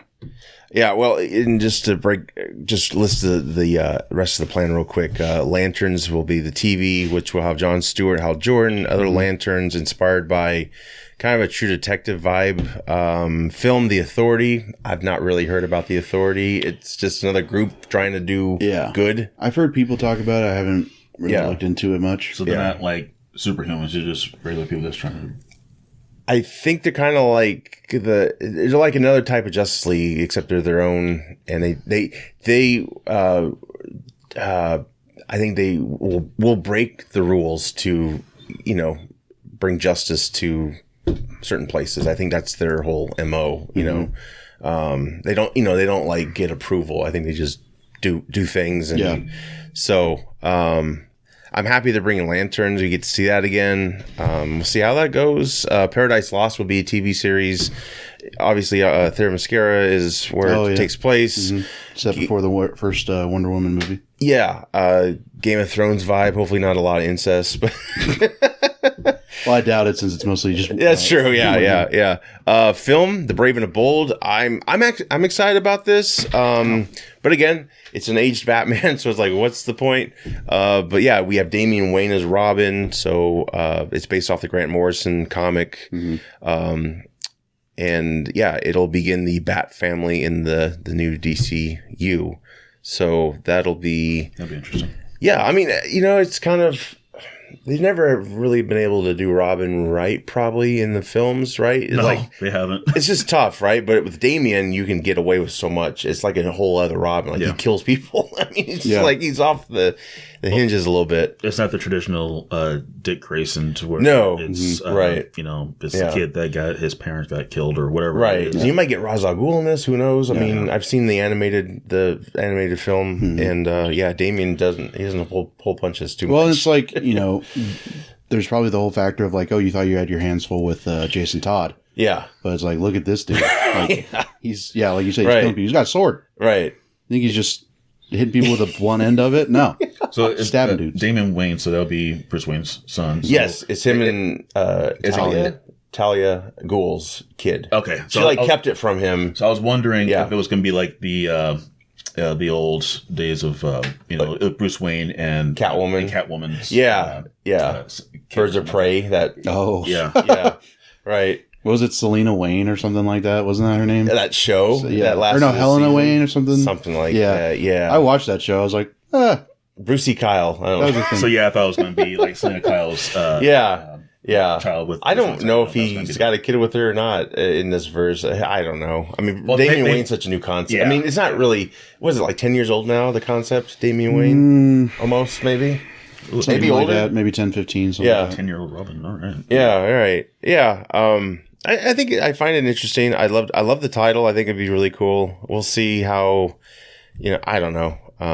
Again, I wish it was Affleck, but we can't get what we want, obviously. But you never know what's going to happen. I mean, shit. If Superman's coming 2025, this is probably coming like 2030 or something. Who knows? I don't know. Yep. Again, Warner Brothers will place your bets. We'll probably have our own grandkids watch some of these movies. Well, right. I mean, dude, I'm going to be in my 30s when the next Batman movie comes out. Yeah, like the Batman 2 or whatever. I'm like, what the fuck? But you're closer to 50, won't you? But I know. You're behind me, so you like. But like that's the other thing is like we've seen slates before, like the DC EU slate. Maybe half those movies came out. Yes. So yes, like this new slate, I'm like, you can pool as much money into it as you want. Yeah, but it's just like. It's all about if they get made. Because, again, like you said, like WB could panic and they could put the axe on it like the next week. Yeah. So keep the budget down. That's the thing. Keep the budget down. But if they get big actors, that's not going to happen. Right. So I think if you want to make a profit for sure and get a surprise like the Joker and pocket that money, so when you do have a failure, it's okay. Yeah. We got it. But yeah, they need to just let him do his thing. 8 to 10 year plan is huge. Because, I mean, I think Feige, I don't know if Feige, when he did Iron Man, was like, this is our 10-year plan. Yeah. I think they were like, let's get through a couple movies. We hope. Yeah. It was probably like 5 or so. Right. We hope. Yeah. And then when it was gangbusters, it was like, okay, this is the next. Go. So Swamp Thing. Oh, I'm sorry. Let me back up for that. Supergirl, Woman of Tomorrow. We did talk about that. That's after that. That's a film. So I guess in this one, she's raised on a chunk of Krypton, which I don't know if that differs from the mythos or. If you go back a little bit, I think she was like already well established on Krypton, so she wasn't like a baby, right? Like Clark. Right, she was like she was like late 12-year-old or something like that. Yeah. Obviously, when she was sent, she was older because she used to they're cousins, so she used to watch him and all type of stuff. So and she's technically older than him. She's technically older. Yes. Yep. And right. So. Yeah, so I think this one sounds different then, right? Because she's like I've known like the old Supergirl movie. She was in like a globe, right, or something of. Yeah, the old Supergirl movie. She was sent in a pot, in a globe or in a pot, or whatever, and it wasn't. It was from like Argo City or whatever it was. Right. I think that's where she's from. So Krypton had already been long gone. So she was fully grown up in the original movie, and then she gets sent here because she's missing her globe thing. Yeah. So that's the reason why she came here in the original movie, which is well, I mean, because it seems like a new take in a way, because I guess she's like kind of experienced a lot of hardships in life. Like most everyone around her, she's seen them die, so she's a little jaded. So it won't be squeaky clean, but I don't know if she ever really was. Was she kind of? I mean, honestly, when they made Robin, they made Supergirl, it was a carbon copy, but then they had to develop them a bit more. So her being like little disheveled about, maybe her arrival on Earth or whatever. I mean, maybe people accept that because she hasn't really been defined as her own thing. Maybe, I don't know. Maybe because like a Red Sun Superman. Yeah. Well, just like Was the 80s one, was that in theaters? Yeah, I think so. It was produced by the same. It bombed. It bombed. Yeah. It had Peter O'Toole in it. I mean, it was. Yeah. I mean, it was. I didn't even know about it until I went to the video store. Like, I was like, oh, they made a Supergirl? Yeah.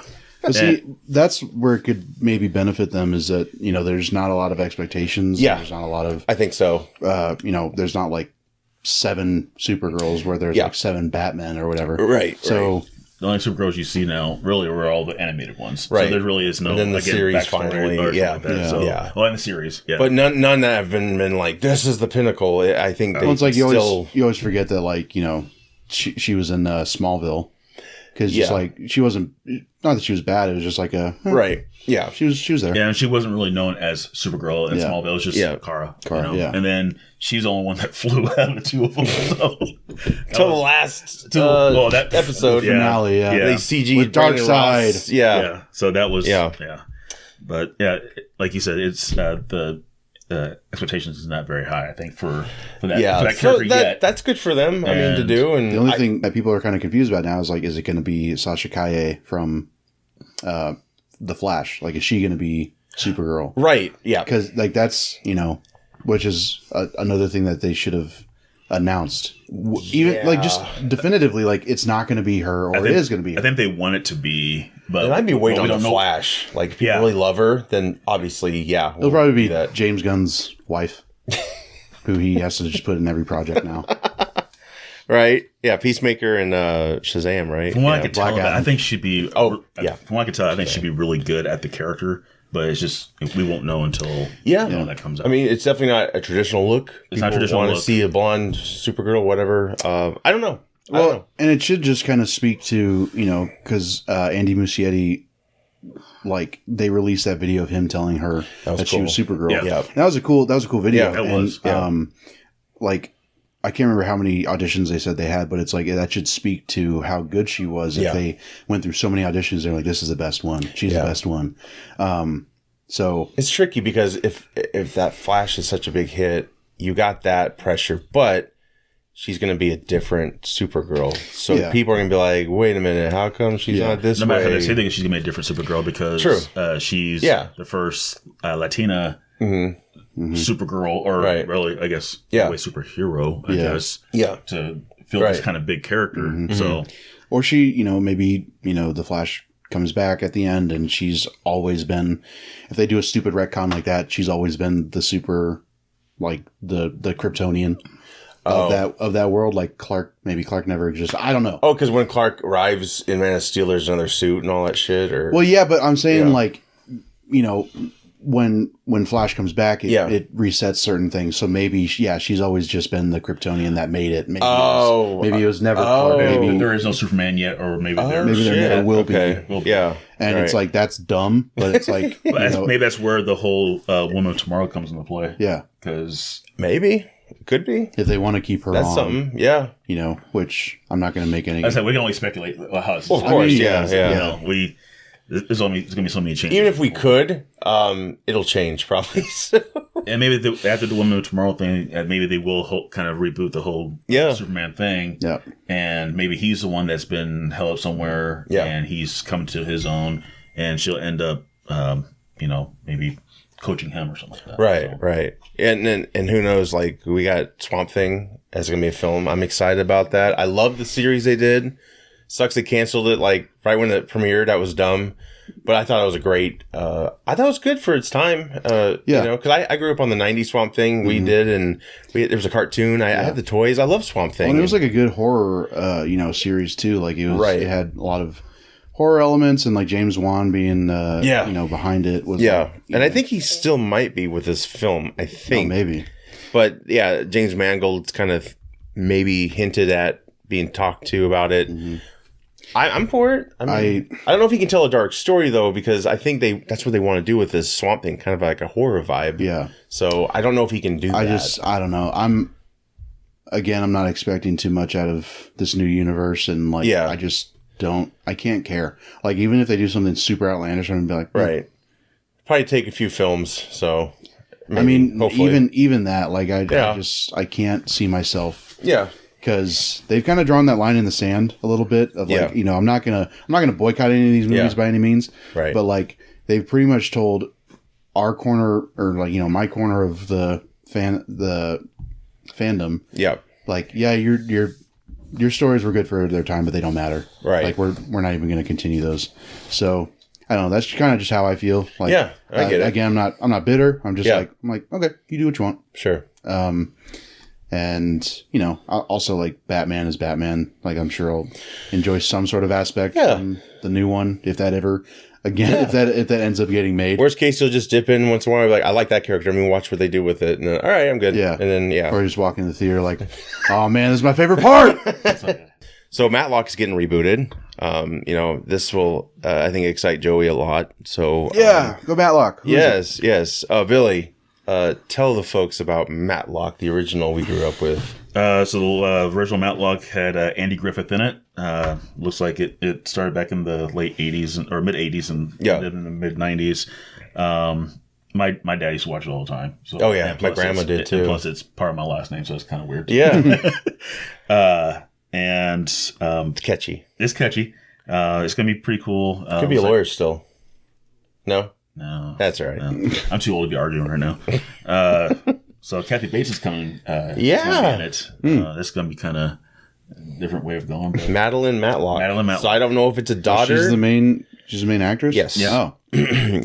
Oh. Yeah. So I don't know if it's going to continue. I hope it does, because otherwise, what's the point bringing the show back? I don't know. I think you need to they're probably those things to where they're going to test it out and see if it's going to be, worthy of extra seasons or whatever. Yeah, it's got a pilot order, so we'll see what happens. It's for 2023, 2024 broadcast season. So it's funny because she played a lawyer on Harry's Law like years back. I don't know if you remember that show. It only lasted like 2 seasons. I think I remember that. It's like she's already done. Why don't they just rename it Matlock or something at that time? But of course, the original Matlock I think he had a couple daughters on the original show, and so there's a possibility that maybe she's a niece or something.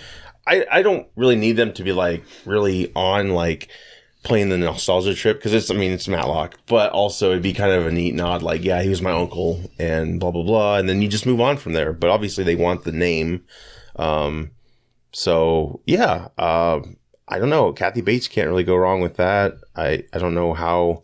I don't know. I don't know the connection. It's just unknown right now. Yeah. But the original, she debates.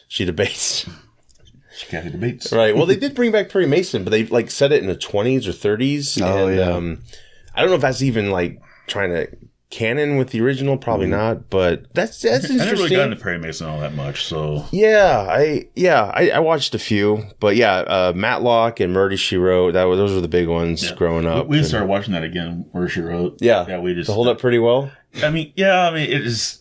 We obviously it's kids are like, why is she doing this? That's a typewriter. Yeah, we started watching it, and we just lay on the couch watching Murder She Wrote, and my wife likes it, and we just started watching it again. I know, especially after Angela Lansbury passed away. I know, yeah. And then we just kind of just started going back to the older shows again. That was good shit. Yeah, we'll see if this Matlock. I don't know. There is other lawyer shows on now, I think, or who knows. You can't have shows like the original ones. A lot of competition. Yeah. So I don't know. I think it'd be cool to have it related to Andy Griffith's character, but yeah, we'll see. I don't know.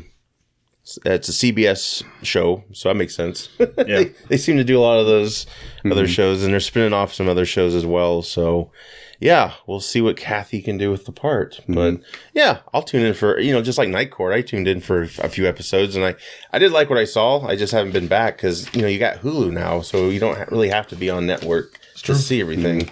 So, or Peacock, I'm sorry. Okay, yeah. So CBS has their Paramount Plus. I mean, everyone's got a streaming service. Yeah.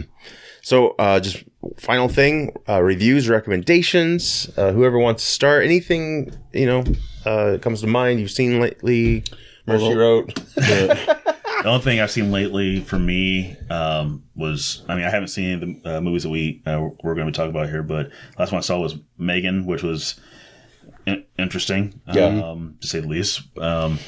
It's probably going to be a lot more movies kind of like that, a person who's a real person who's going to be made into a, dull looking thing. But they did a pretty good job, I haven't seen very many movies lately. I'm sure you guys probably have seen a lot more than I have.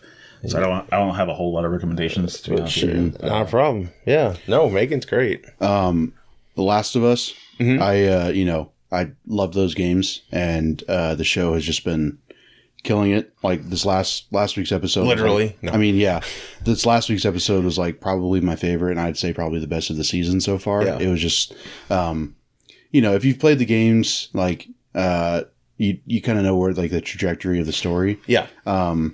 So like there's certain things that happen that you're like, okay, yeah, I knew that was going to happen. Yeah. But they do stuff a little bit differently, and I think the whole live action aspect adds a little bit more weight to it. Sure. So like things can get more emotional and just mean more. So yeah, I'd recommend that. It's a really good show. Like I can definitely see it like sweeping the Emmys next year or something. Cause like I was not expecting everybody to be talking about it like this. Yeah. Like it's, I expected it to do pretty well. Yeah. But like people are, like I'm talking to a few people at work about it. Yeah. Like every Monday or Tuesday. That's something then. Yeah. So, and like good on HBO for like, I think they realized they needed like a new, like, even though they have like House of the Dragon. Yeah. They needed a new, like, Game of Thrones almost. Right. And, it's like kind of the perfect world. Sure. Which I was like, when they announced them, like, I'm sure that I've heard great things about the game. I'm like, we're kind of zombied out, I felt like. So, like, how can they top that? And they seem like they've been able to do it just fine. And, like, one of my coworkers is, like, he's pretty, like, sciencey. Yeah. Like, so he likes a lot of, science movies, whatever. And he appreciates the show because it is it's not even just, like, a cut and dry zombie. Like, the zombies are called clickers. Yeah. And they're not your, typical zombie. It's like the stuff that drives people, into the zombie mode is this fungus that spreads, and this fungus grows within, like, outside of people's, pretty much like their heads like explode, and it's just like they look like a big mushroom, right? Yep. And like it's kind of far fetched, but also like it's there's the science behind it. Yeah, of course. So it does set itself apart from like the typical zombie movie or zombie storyline. But no, if you haven't watched it yet, I'd recommend it. I mean, hell, even tonight or today, like binge it. Yeah, because it's only like 5 episodes in. And the new episode premieres tonight. If you're listening to this on a Sunday, it premieres tonight. I can't recommend that enough. And they've already announced season 2, which what happens in the second game. Calm down, and if you want to bitch about it, go somewhere else. Maybe it will be different. I don't know. You think they have pressure to make it I different? hope they don't. I hope they stick to it, because it's honestly just like, it is all else. I don't want to like spoil too much. All I will say is that like a lot happens that is very like this would happen in a post-apocalyptic world. Like stuff happens to certain characters who people revere as like heroes in the storyline. Yeah. And it's like, they're not. They say that a couple times, like, we're not good people. Yeah. Like, if you're trying to survive in this like post-apocalyptic world, you're going to do some stuff that it's questionable. It's questionable, and like that, you're not going to like yourself for it. Right.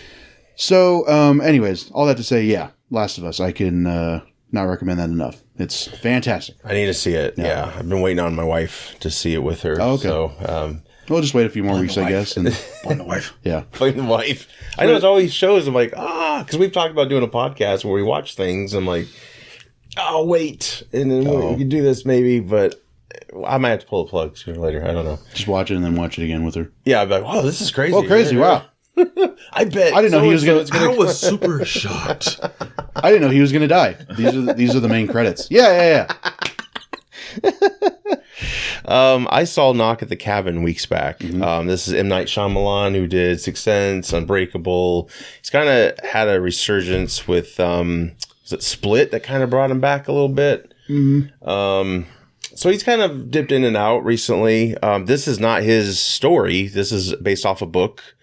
So he adapted it. So I think House at the End of the World. Yeah, I think that's what he should do. It's the problem with him and Jordan Peele, and I haven't seen anything since Get Out, but I've heard people, just what people have said. You really paint yourself in a corner, even if you take the twist aspect out of it. Just your first movie is a huge hit. It's like there is so much you got to one up yourself, right? And I think when you get in that twist area, it's like you risk so much, like you're gonna repeat yourself, and then in this one, like that's what a lot of people, myself included, were expecting, like the twist, and and it just wasn't. And it's I was okay with it. Yeah. It was like a long Twilight Zone episode, basically. Yeah, and it's like the twist was that there wasn't a twist. Yeah, pretty much. Right, and I was okay with it. I know they did change things from the book, but Batista, man, he is great. I love his acting. He's grown so much, and I used to have The Rock up top, and I know, that's kind of laughable now, but this is back when Batista was doing Guardians and stuff. But man, ever since Blade Runner 2049, he's trying to get away from the body image. I like that. I mean, obviously he's a big guy still, but I even noticed the new Guardians trailer, which we didn't talk about, but we've kind of talked about it before. He's covered up. So I think he's kind of done with like, look, I'm older guy. I'm not going to, I want to be taken seriously. Bust my ass. Yeah. And so I applaud him for that. And then of course you had Rupert Grant, or say that right? Rupert Grint from Harry Potter. Yeah. He's not like Ron at all in this film. He's very different. I'm like, holy shit. Has he done anything besides this? He was in that M. Night Shyamalan Apple TV show. Oh, okay.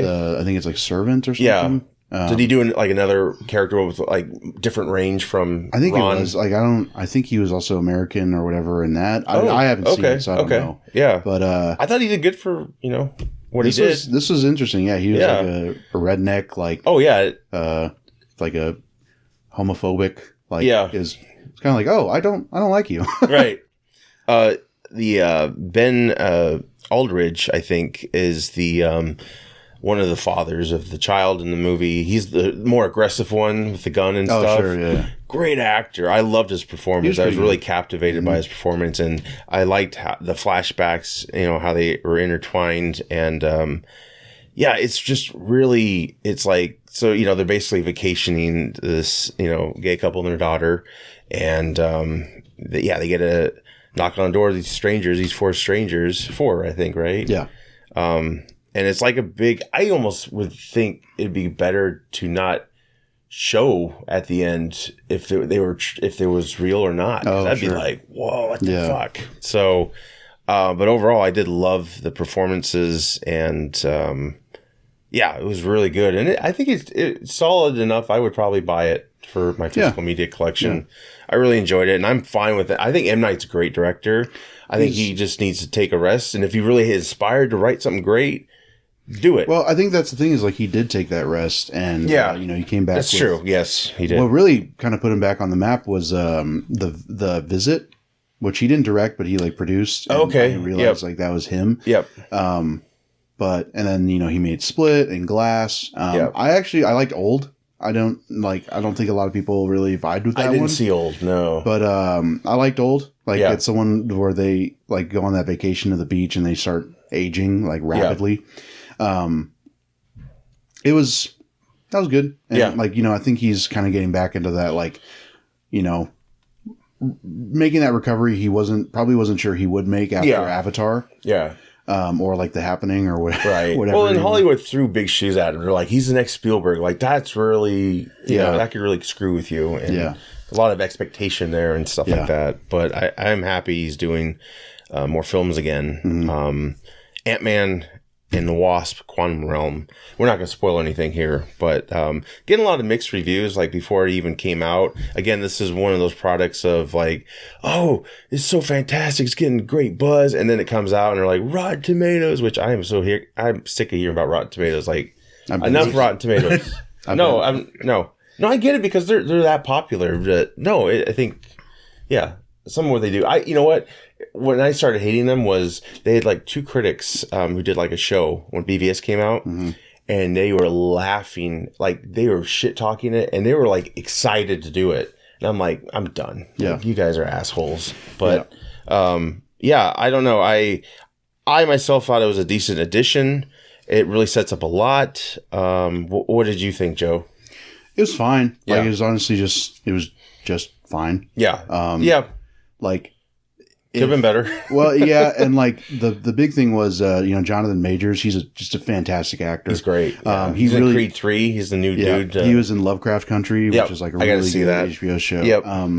If he was not in this, I don't think it would have been as good. Like because like a movie's really a superhero movie is really just as good as its villain. Kind of like Thor: Love and Thunder a little bit. If Bale wouldn't have been in it, I think it would have been a total. That movie was shit, but no, I know, but I think Bale in it helped give it something. You don't think so? You didn't get anything from Bale? Like, I think Bale was doing a different movie than the rest of the people. But so Jonathan Majors, like he was the only thing that was really like keeping me hanging on. Like, I love Paul Rudd and whatever, right? But this movie was just fine, but all I'll say is like I hear people trying to defend this movie. I'm like, it's Marvel. Yeah, they're not the underdogs. Like you don't need to be like, stop. Negatively reviewing these movies. It's like they're gonna be fine. Yeah, they're who cares? I think like so. They're again almost 30 movies in. Right. They're not this dark horse of cinema. It's like they're the kind of in charge whether you like it or not. Right. So, yeah. But yeah, it was just it's not terrible. It's very fine movie. Yeah, I would agree with that, and there's a lot of vagueness in it. I am getting tired of the tech in these films, kind of getting wishy washy with how they said. You know what I mean? I'll just say helmets are on and off when I'm like, are they supposed to be? It's like I get they're actors and you want to see their face, but. Just the whole Tony Stark and Infinity War, the nano shit. I just don't buy into it. You lost me with. Maybe it's cheaper than getting new. It probably is helmets and stuff. But it's get it. Okay, but that's all right. Whatever. They just come off and on. Not everything needs to be nano. Like it's. I know. Like that's why I actually liked the new Spider-Man. Yeah. Because like he got that suit at the end. And it was like, it might still be CGI, but it's like he's putting it on. Right. He's like, it's not just. Yeah. It's not just. And I think I missed that. Like, I missed them. Just hold your fucking helmet. You know what I mean? Yeah, like, it looks cool. Yeah, I think so too. It's like, Power Rangers do it. You can do it too. But yeah, I just hate that. Like, magic, I'm back. And so, I think it's probably worth seeing in the theater. I mean, there is a lot of cool effects and stuff, and there's a lot of cool concepts that are introduced, but payoffs aren't the greatest. Yeah. But Jonathan Majors steals that movie for sure. Not Bill Murray. That was weird. Yeah, he just showed up on set. A lot smaller of a role than I expected. Holy shit. But no, it expands the universe, of course, and we'll see. I don't think we'll get another Ant-Man solo film after this. I don't know. But he'll pop up. Worst case, he'll pop up other other films. Yeah, but yeah. Were you a big Ant-Man fan at all? No. Never dug it? No. I never really I didn't really get into a lot of the Marvel stuff anyway. To be honest with you, more of I try to be the. You just go with your hits, your favorites. I go with a lot more of the DC type stuff. If they can stop. Superman at all? I'm just kidding. Obviously, I know. I can't. I don't know what to talk about now. Super dude, what? What are you talking about? Go see it. Hey, check out AMC and see it up front for $1 or whatever. You'll probably be the only one in the theater. Maybe they'll give you some Tylenol at the end of the year. Yeah. Don't forget your neck pillows. Yeah. Don't you remember those the good old days? Not really good old days, but you get to the theater late and you're like, oh shit, I gotta go up front and see this. Like, you're just like, Yep. Sometimes it's okay. Sometimes depending on you can just slouch down in your chair and just kind of look up. But I remember Phantom Menace. My friend had to fight this woman for 4 seats. Hell yeah! We were holding them, and she's like, "That's not right. You're not even here yet." And it's like that's just teenagers. That's why we're holding them. Yeah, I remember. Dude, people still try to pull that shit though. You had an experience, right? Someone already took your seat. Oh, so yeah, someone took our seat, but when I went to see Top Gun with my parents, some dude came to the back and he I think he looked at my dad and he was like, "Oh, you're in my seat," and I was like, "No, he's not." And then he's like, "Well, this says A whatever," and I'm like, "Cool, this is row F. You're all the way fucking up there." I was like, I get you don't want to sit up front. Plan better. It sounds like a you problem. Joey, need to work for theaters again. We need people like you. Right? I mean, goddamn, figure it out. Just put a vest on. Yeah. Just hi, get your ass up there. Yeah. I don't know, but anyway, guys, thank you so much for coming. This is great. Sorry it was long. A lot to catch up on. So we took a little time off after episode 200. So we were feeling a little tired, I guess you could say. Life got in the way, but anyway, we will be back. I'm Josh. I'm Billy. And I'm Joey. Take care. Later. See ya.